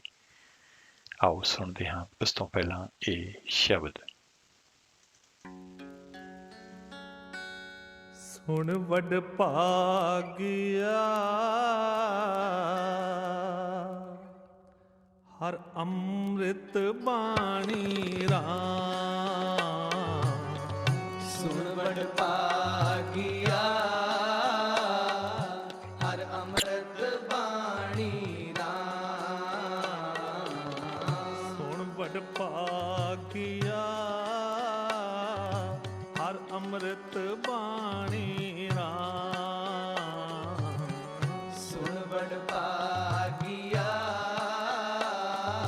हर अमृत बाणी राम, ਹਰ ਅੰਮ੍ਰਿਤ ਬਾਣੀ ਰਾਮ, हर अमृत बाणी राम, ਹਰ ਅੰਮ੍ਰਿਤ ਬਾਣੀ ਰਾਮ, हर अमृत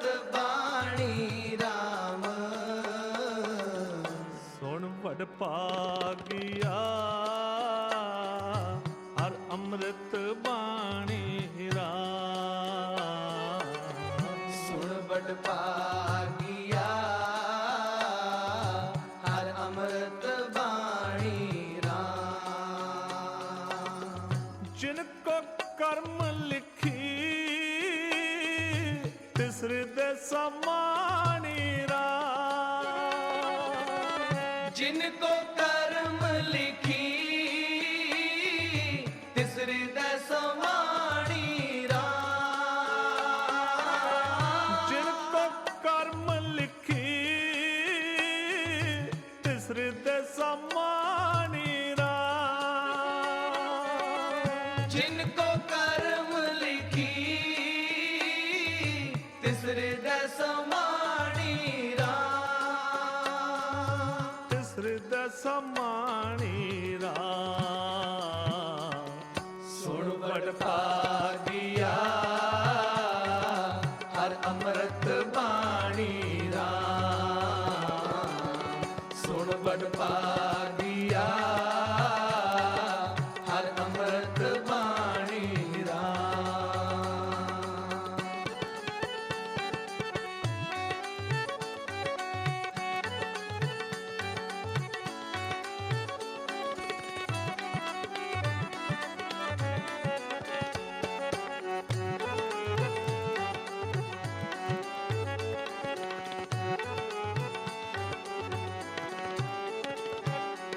ਅਕਤ ਕਹਾਣੀ ਤਿਨੀ ਜਾਣੀ।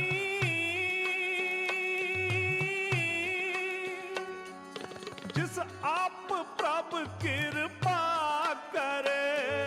ਜਿਸ ਆਪ ਪ੍ਰਭ ਕਿਰਪਾ ਕਰੇ। ਜਿਸ ਆਪ ਪ੍ਰਭ ਕਿਰਪਾ ਕਰੇ। ਜਿਸ ਆਪ ਪ੍ਰਭ ਕਿਰਪਾ ਕਰੇ। ਅਮਰ ਥੀਆ ਫਿਰ ਨਾ ਮੂਆ।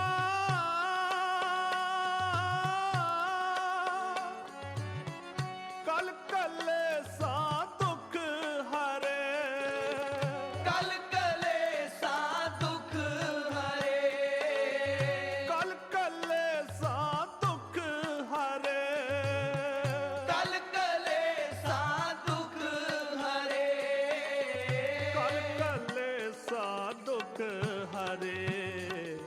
ਸੁਣ ਬੜ ਭਾਗਿਆ ਹਰ ਅੰਮ੍ਰਿਤ ਬਾਣੀ ਰਾਮ। ਸੁਣ ਬੜ ਭਾਗਿਆ ਹਰ ਅੰਮ੍ਰਿਤ ਬਾਣੀ ਰਾਮ। ਕੋ ਕਰਮ ਲਿਖੀ ਤਿਸ ਹਿਰਦੈ ਸਮਾਣੀ ਰਾਮ।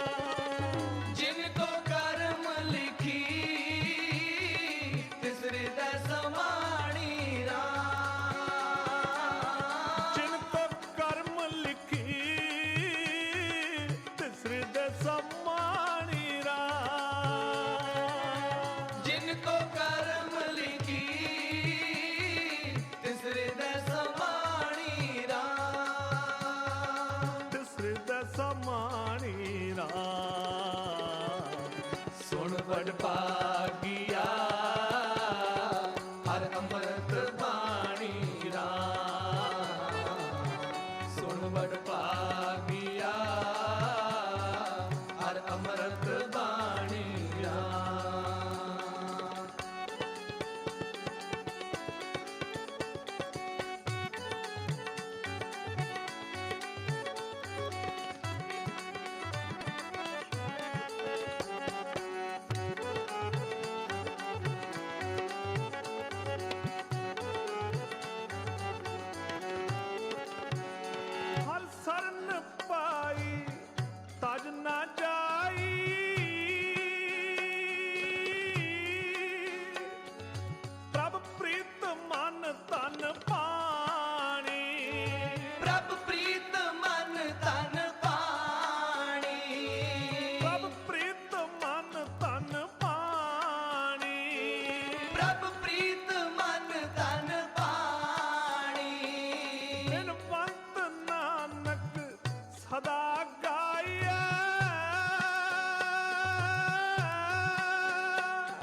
ਸਮਾਣੀ ਰਾਮ।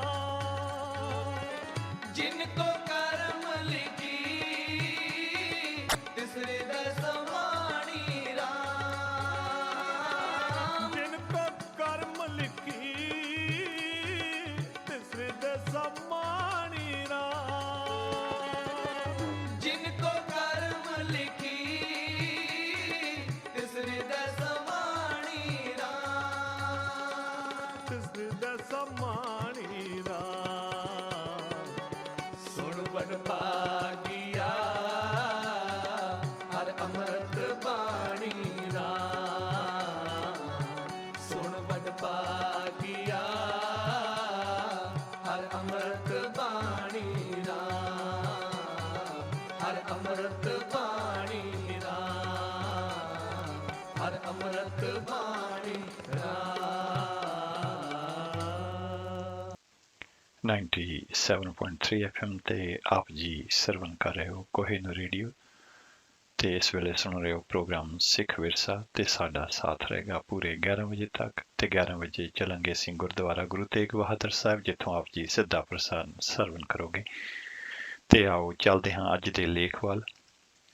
ਸਿੱਖ ਮਾਸ ਕਿਉਂ ਖਾਵੇ ਉਹਦਾ ਅਗਲਾ ਹਿੱਸਾ ਜਿਹੜਾ ਹੈ ਉਹਦੇ ਵਿੱਚ ਇਹਦਾ ਜਿਹੜਾ ਸਬ ਟਾਈਟਲ ਜਿਹੜਾ ਹੈ ਉਹ ਦਿੱਤਾ ਗਿਆ ਹੈ ਸਿੱਖ ਜਗਤ ਦੇ ਵਿੱਚ ਮਾਸ ਦੀ ਸ਼ੁਰੂਆਤ। ਜੇ ਪਿਛੋਕੜ ਦੇ ਵਿੱਚ ਜਾਈਏ ਤਾਂ ਪਤਾ ਚੱਲਦਾ ਹੈ ਕਿ ਪੁਰਾਣੇ ਵਕਤਾਂ ਦੇ ਵਿੱਚ ਜਿੰਨੇ ਵੀ ਰਿਸ਼ੀ ਮੁਨੀ ਮਹਾਂਪੁਰਖ ਤੇ ਅਧਿਆਤਮਕ ਮਾਰਗ ਦੇ ਪਾਂਧੀ ਹੋਏ ਹਨ ਉਹ ਮਾਸ ਦਾ ਸੇਵਨ ਨਹੀਂ ਸਨ ਕਰਦੇ। ਚਾਰ ਵਰਨਾਂ ਦੇ ਵਿੱਚ ਵੰਡੀ ਹੋਈ ਮਨੁੱਖਤਾ ਦੇ ਵਿੱਚੋਂ ਜੋ ਵਿਅਕਤੀ ਆਤਮ ਮਾਰਗ ਤੇ ਚੱਲ ਕੇ ਆਪਣੇ ਜੀਵਨ ਨੂੰ ਸਫਲਾ ਕਰਨ ਲਈ ਬ੍ਰਹਮ ਭਾਵ ਕਿ ਪ੍ਰਭੂ ਦੀ ਪਛਾਣ ਕਰਦੇ ਸਨ ਉਹਨਾਂ ਨੂੰ ਬ੍ਰਾਹਮਣ ਕਿਹਾ ਜਾਂਦਾ ਸੀ। ਇਹ ਪਰਜਾ ਦੇ ਵਿੱਚ ਬਹੁਤ ਹੀ ਸਤਿਕਾਰੇ ਜਾਂਦੇ ਸਨ ਤੇ ਸਮਾਂ ਪਾ ਕੇ ਲੋਕਾਂ ਨੇ ਇਹਨਾਂ ਨੂੰ ਹੀ ਪੂਜਣਾ ਤੇ ਦਾਨ ਦੇਣਾ ਸ਼ੁਰੂ ਕਰ ਦਿੱਤਾ। ਇਹ ਪੂਜਾ ਦਾਨ ਨੇ ਇਹਨਾਂ ਦੀ ਮੱਤ ਮਾਰ ਦਿੱਤੀ ਤੇ ਇਹਨਾਂ ਦੇ ਅੰਤਰਮੁਖੀ ਰੁੱਖ ਜਿਹੜਾ ਸੀ ਉਹ ਬਾਹਰਮੁਖੀ ਹੋ ਗਿਆ ਤੇ ਦ੍ਰਿਸ਼ਟਮਾਨ ਅਥਵਾ ਦੁਨੀਆ ਦੇ ਐਸ਼ੋ ਆਰਾਮ ਦੇ ਵਿੱਚ ਵਾਧਾ ਹੁੰਦਾ ਗਿਆ। ਜੀਵ ਦੇ ਸਵਾਦ ਤੇ ਹੋਰ ਰਸਾਂ ਕਸਾਂ ਨੇ ਇਹਨਾਂ ਬ੍ਰਾਹਮਣਾਂ ਨੂੰ ਵੀ ਘੇਰ ਲਿਆ ਤੇ ਉਹਨਾਂ ਨੇ ਮਾਸ ਦਾ ਸੇਵਨ ਕਰਨਾ ਸ਼ੁਰੂ ਕਰ ਦਿੱਤਾ ਜੋ ਇਨਸਾਨ ਦੇ ਜੀਵ ਦਾ ਸਭ ਤੋਂ ਵੱਡਾ ਰਸ ਹੈ। ਕਿਉਂਕਿ ਇਹ ਬ੍ਰਾਹਮਣ ਧਰਮ ਦੇ ਪੱਖੋਂ ਪਰਜਾ ਨਾਲੋਂ ਵਧੇਰੇ ਸਿਆਣੇ ਤੇ ਚਤਰ ਸਨ। ਇਹਨਾਂ ਨੇ ਰੀਤ ਚਲਾਈ ਕਿ ਸਾਡੇ ਦੇਵੀ ਦੇਵਤੇ ਤਾਂ ਹੀ ਪ੍ਰਸੰਨ ਹੋਣਗੇ ਅਥਵਾ ਹੋਮ ਯੱਗ ਸਫਲ ਹੋਣਗੇ ਜਦੋਂ ਅਸੀਂ ਜਾਨਵਰ ਦੀ ਬਲੀ ਚੜਾਈਏ। ਇਹਨਾਂ ਨੇ ਇਸ ਨੂੰ ਧਾਰਮਿਕ ਪੁਸਤਕਾਂ ਦੇ ਵਿੱਚ ਵੀ ਦਰਜ ਕਰ ਦਿੱਤਾ ਜਿਸ ਦਾ ਜ਼ਿਕਰ ਗੁਰੂ ਨਾਨਕ ਸਾਹਿਬ ਜੀ ਮਹਾਰਾਜ ਨੇ ਆਪਣੀ ਬਾਣੀ ਦੇ ਵਿੱਚ ਵੀ ਕੀਤਾ ਹੈ। ਇਸ ਕਰਕੇ ਹਿੰਦੂ ਜਗਤ ਦੇ ਵਿੱਚ ਜਾਨਵਰਾਂ ਦੀ ਬਲੀ ਦੇਣੀ ਅਤੇ ਜੀਵ ਦੇ ਰਸ ਕਸ ਲਈ ਮਾਸ ਸੇਵਨ ਬ੍ਰਾਹਮਣਾਂ ਵਿੱਚ ਸ਼ੁਰੂ ਹੋ ਗਿਆ ਤੇ ਬਾਕੀ ਲੋਕਾਈ ਵੀ ਦੇਖਾ ਦੇਖੀ ਪਿੱਛੇ ਤੁਰ ਪਈ। ਗੁਰੂ ਨਾਨਕ ਦੇਵ ਜੀ ਮਹਾਰਾਜ ਦੇ ਇਸ ਸੰਸਾਰ ਤੇ ਪ੍ਰਗਟ ਹੋਣ ਤੱਕ ਬ੍ਰਾਹਮਣਾਂ ਨੇ ਹਿੰਦੂ ਧਰਮ ਵੱਲੋਂ ਅਤੇ ਮੌਲਾਣਿਆਂ ਨੇ ਇਸਲਾਮ ਧਰਮ ਵੱਲੋਂ ਇੰਨੇ ਵਹਿਮ ਤੇ ਕਰਮਕਾਂਡ ਪਾਏ ਹੋਏ ਸਨ ਕਿ ਸਧਾਰਨ ਵਿਅਕਤੀ ਲਈ ਇਹਨਾਂ ਵਿੱਚੋਂ ਨਿਕਲਣਾ ਬੜਾ ਕਠਿਨ ਸੀ। ਗੁਰੂ ਨਾਨਕ ਸਾਹਿਬ ਜੀ ਮਹਾਰਾਜ ਦਾ ਉਪਦੇਸ਼ ਸੁਣ ਕੇ ਉਹੀ ਮਨੁੱਖ ਉਹਨਾਂ ਦੇ ਦੱਸੇ ਹੋਏ ਅਧਿਆਤਮਕ ਮਾਰਗ ਤੇ ਚੱਲ ਸਕੇ ਜੋ ਦੁਨਿਆਵੀ ਦੁੱਖਾਂ ਸੁੱਖਾਂ ਤੋਂ ਉੱਚੇ ਉੱਠ ਕੇ ਦ੍ਰਿੜ ਇਰਾਦੇ ਵਾਲੇ ਬਣੇ। ਇਹਨਾਂ ਨੂੰ ਸਿੱਖ ਕਿਹਾ ਗਿਆ। ਸਿੱਖਾਂ ਨੂੰ ਗੁਰੂ ਨਾਨਕ ਦੇਵ ਜੀ ਮਹਾਰਾਜ ਤੋਂ ਲੈ ਕੇ ਗੁਰੂ ਗੋਬਿੰਦ ਸਿੰਘ ਜੀ ਮਹਾਰਾਜ ਤੱਕ ਉਪਦੇਸ਼ ਤੇ ਹੁਕਮ ਸੱਤ ਕਰਕੇ ਮੰਨਣ ਵਾਸਤੇ ਬੜੇ ਦੁਨਿਆਵੀ ਦੁੱਖ ਝੱਲਣੇ ਪਏ ਤੇ ਕੁਰਬਾਨੀਆਂ ਦੇਣੀਆਂ ਪਈਆਂ। ਉਹਨਾਂ ਵਿੱਚੋਂ ਬੜੇ ਆਤਮਦਰਸ਼ੀ ਪੁਰਸ਼ ਵੀ ਪੈਦਾ ਹੋਏ ਜਿਨ੍ਹਾਂ ਨੇ ਲੋਕਾਈ ਨੂੰ ਇਸ ਪਵਿੱਤਰ ਮਾਰਗ ਤੇ ਚੱਲਣ ਦਾ ਰਸਤਾ ਦੱਸਿਆ। ਗੁਰੂ ਸਾਹਿਬਾਨ ਦੇ ਉਪਦੇਸ਼ ਮੁਤਾਬਕ ਇਸ ਵਕਤ ਤੱਕ ਹਰ ਇੱਕ ਸਿੱਖ ਦਾ ਆਹਾਰ ਸ਼ਾਕਾਹਾਰੀ ਹੁੰਦਾ ਸੀ ਜਿਸ ਦਾ ਸਦਕਾ ਇਹਨਾਂ ਦੇ ਵਿੱਚੋਂ ਕਈ ਉੱਚ ਦਰਜੇ ਦੇ ਅਜਿਹੇ ਸੰਤ ਸਿਪਾਹੀ ਬਣੇ ਜਿਨ੍ਹਾਂ ਨੇ ਬੜੇ ਹਮਲਾਵਰ ਜਰਵਾਣਿਆਂ ਦਾ ਟਾਕਰਾ ਕਰਕੇ ਲੋਕਾਈ ਨੂੰ ਰਾਹਤ ਬਖਸ਼ੀ। ਸ਼ਾਕਾਹਾਰੀ ਭੋਜਨ ਦੇ ਸੇਵਨ ਦੇ ਨਾਲ ਨਾਮ ਬਾਣੀ ਸਿਮਰਨ ਦੇ ਆਸਰੇ ਸਿੱਖਾਂ ਨੇ ਬਹੁਤ ਤਸੀਹੇ ਤੇ ਘੱਲੂ ਘਾਰੇ ਚੱਲੇ, ਪਰੰਤੂ ਗੁਰੂ ਮਹਾਰਾਜ ਦੇ ਆਸ਼ੇ ਤੋਂ ਡੋਲੇ ਨਹੀਂ। ਗੁਰੂ ਬਖਸ਼ਿਸ਼ ਸਦਕਾ ਇਹਨਾਂ ਨੇ ਇਸ ਜਪ ਤਪ ਦੇ ਬਾਅਦ ਰਾਜ ਭਾਗ ਲਿਆਂਦਾ। 12 ਮਿਸਲਾਂ ਬਣੀਆਂ ਤੇ ਫਿਰ ਮਹਾਰਾਜਾ ਰਣਜੀਤ ਸਿੰਘ ਜੀ ਦਾ ਰਾਜ ਆਇਆ। ਰਾਜ ਦੇ ਨਸ਼ੇ ਦੇ ਵਿੱਚ ਕੁਝ ਕੱਚੇ ਪਿੱਲੇ ਸਿੱਖਾਂ ਦੀ ਬਿਰਤੀ ਅੰਤਰਮੁਖੀ ਗੁਰੂ ਵੱਲੋਂ ਟੁੱਟ ਕੇ ਬਾਹਰਮੁਖੀ ਦ੍ਰਿਸ਼ਟਮਾਨ ਦੇ ਸੁੱਖਾਂ ਤੇ ਐਸ਼ੋ ਇਸ਼ਰਤ ਤੇ ਵਿਸ਼ੇ ਵਿਕਾਰਾਂ ਵੱਲ ਚਲੀ ਗਈ। ਉਹਨਾਂ ਨੇ ਹਿੰਦੂ ਰਾਜੇ ਮਹਾਰਾਜਿਆਂ, ਮੁਸਲਮਾਨ ਨਵਾਬਾਂ ਤੇ ਧਨਾਢਾਂ ਨੂੰ ਦੇਖਾ ਦੇਖੀ ਮਾਸ ਦਾ ਸੇਵਨ ਸ਼ੁਰੂ ਕਰ ਦਿੱਤਾ, ਜਿਸ ਨਾਲ ਨਿਸ਼ਚੇ ਹੀ ਸ਼ਰਾਬ ਸੇਵਨ ਦੀ ਉਤਪਤੀ ਹੋਈ। ਪਰ ਇਹਨਾਂ ਵਿੱਚੋਂ ਜਿਹੜੇ ਗੁਰਸਿੱਖ, ਗੁਰਮੁਖ ਮਹਾਂਪੁਰਸ਼ ਤੇ ਉਹਨਾਂ ਦੀ ਸੰਗਤ ਕਰਨ ਵਾਲੇ ਸਿੱਖ ਸਨ, ਉਹ ਬਿਲਕੁਲ ਮਾਸ ਸੇਵਨ ਦੇ ਵਿਸ਼ੇ ਵਿਕਾਰਾਂ ਤੋਂ ਨਿਰਲੇਪ ਰਹਿ ਕੇ ਗੁਰੂ ਸਾਹਿਬ ਦੇ ਉਪਦੇਸ਼ ਕਮਾ ਕੇ ਜਨਮ ਸਫਲਾ ਕਰਦੇ ਰਹੇ ਤੇ ਹੁਣ ਵੀ ਕਰ ਰਹੇ ਨੇ। ਤੇ ਉਹ ਲਿਖਦੇ ਨੇ ਲੇਖਕ ਕਿ ਅੱਜ ਵੀ ਸਰਵੇਖਣ ਕਰਨ ਤੇ ਪਤਾ ਲੱਗਦਾ ਹੈ ਕਿ ਸ਼ਹਿਰਾਂ ਦੇ ਵਿੱਚ ਰਹਿੰਦੇ ਸਿੱਖਾਂ ਦੇ ਵਿੱਚ ਮਾਸ ਦਾ ਜ਼ਿਆਦਾ ਸੇਵਨ ਪ੍ਰਚਲਿਤ ਹੈ। ਪਿੰਡਾਂ ਦੇ ਸਿੱਖਾਂ ਦੇ ਟਾਕਰੇ ਦੇ ਵਿੱਚ, ਜਿੱਥੇ ਕਿ ਮਾਸ ਦਾ ਸੇਵਨ ਖਾਸ ਦਿਨਾਂ ਤੇ ਜਾਂ ਸ਼ਾਦੀਆਂ ਵਿਆਹਾਂ ਦੇ ਉੱਤੇ ਹੀ ਕੀਤਾ ਜਾਂਦਾ ਹੈ। ਤੇ ਆਓ ਚੱਲਦੇ ਹਾਂ, ਅਗਲਾ ਸ਼ਬਦ ਸਰਵਣ ਕਰਦੇ ਹਾਂ, ਜਿਸ ਨੂੰ ਗਾਇਨ ਕੀਤਾ ਹੈ ਭਾਈ ਹਰਜਿੰਦਰ ਸਿੰਘ ਜੀ ਸ੍ਰੀਨਗਰ ਵਾਲਿਆਂ ਨੇ।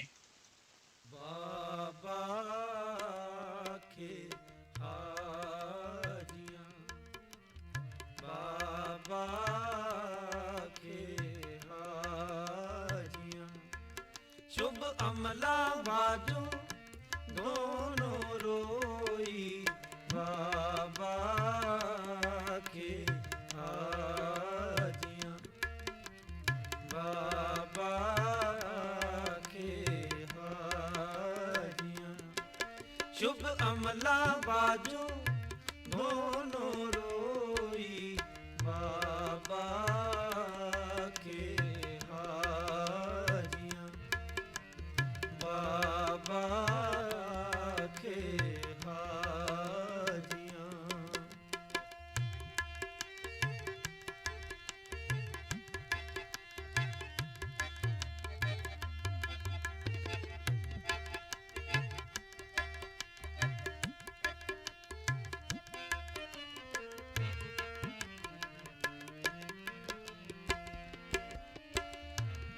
ਪੁੱਛਣ ਗੱਲ ਈਮਾਨ ਦੀ, ਕਾਜੀ ਮੁੱਲਾ ਇਕੱਠੇ ਹੋਈ, ਪੁੱਛਣ ਗੱਲ ਈਮਾਨ ਦੀ, ਕਾਜੀ ਮੁੱਲਾ ਇਕੱਠੇ ਹੋਈ, ਵੱਡਾ ਸਾਂਗ ਵਰਤਾਇਆ, ਲੱਖ ਨ ਸਕੈ ਕੁਦਰਤ ਕੋਈ, ਵੱਡਾ ਸਾਂਗ ਵਰਤਾਇਆ, ਲੱਖ ਨ ਸਕੈ ਕੁਦਰਤ ਕੋਈ, ਸ਼ੁਭ ਅਮਲਾ ਬਾਜੂ ਦੋਨੋਂ ਰੋਈ, ਬਾਬਾ ਕੇ ਹਾਜੀਆਂ, ਬਾਬਾ ਕੇ ਹਾਜੀਆਂ, ਸ਼ੁਭ ਅਮਲਾ ਬਾਜੂ ਦੋਨੋਂ ਰੋਈ, ਬਾਬਾ ਕੇ ਹਾਜੀਆਂ, ਬਾਬਾ ਕੇ ਹਾਜੀਆਂ।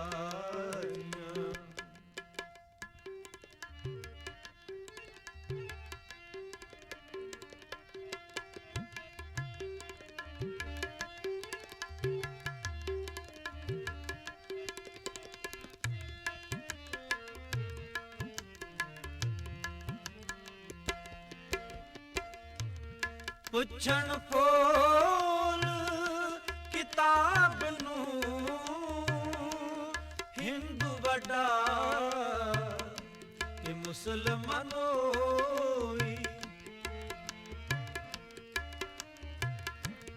ਪੁੱਛਣ ਫੋਲ ਕਿਤਾਬ ਨੂੰ ਹਿੰਦੂ ਵੱਡਾ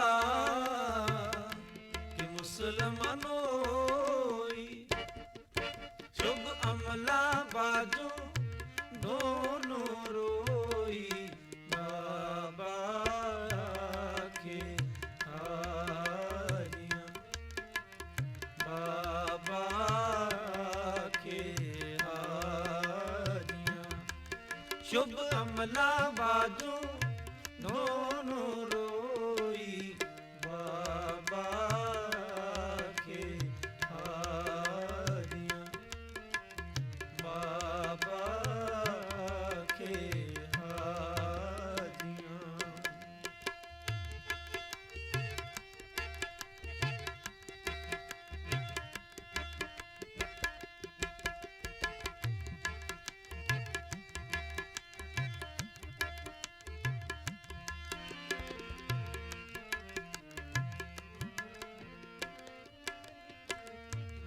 ਹਿੰਦੂ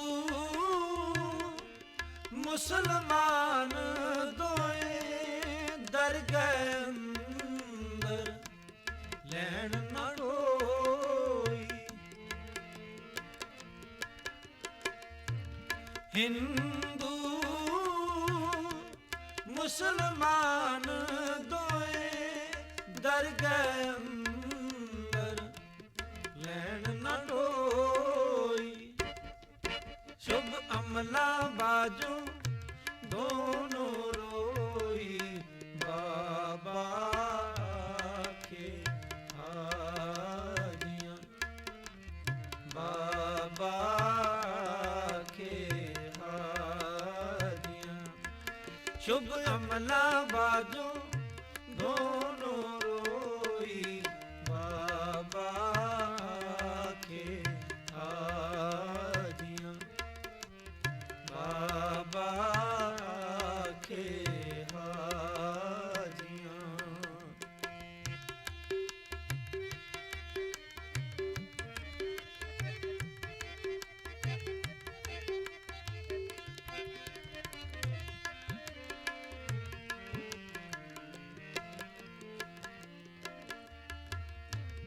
ਕੱਚਾ ਰੰਗ ਕੁਸੁੰਭ ਦਾ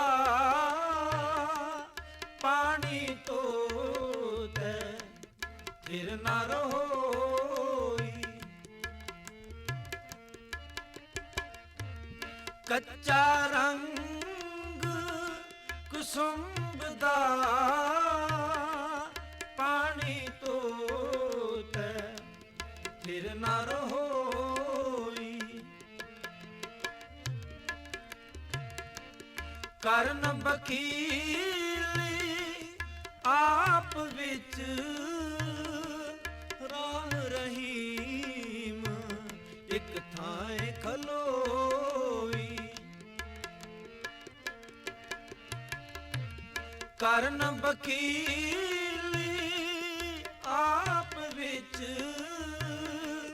ਰਾਮ ਰਹੀਮ ਇੱਕ ਥਾਂ ਖਲੋਈ ਰਾਹ ਸ਼ੈਤਾਨੀ ਦੁਨੀਆ ਗੋਈ ਬਾਬਾ ਕੇ ਹਾਰੀਆਂ ਬਾਬਾ ਕੇ ਹਾਰੀਆਂ ਸ਼ੁਭ ਅਮਲਾ ਬਾਜੂ ਦੋਨੋਂ ਰੋਈ ਬਾਬਾ ਕੇ ਹਾਰੀਆਂ ਬਾਬਾ ਕੇ ਹਾਰੀਆਂ ਸ਼ੁਭ ਅਮਲਾ ਬਾਜੂ ਦੋਨੋਂ ਰੋਈ ਬਾਬਾ ਕੇ ਹਾਰੀਆਂ ਬਾਬਾ ਕੇ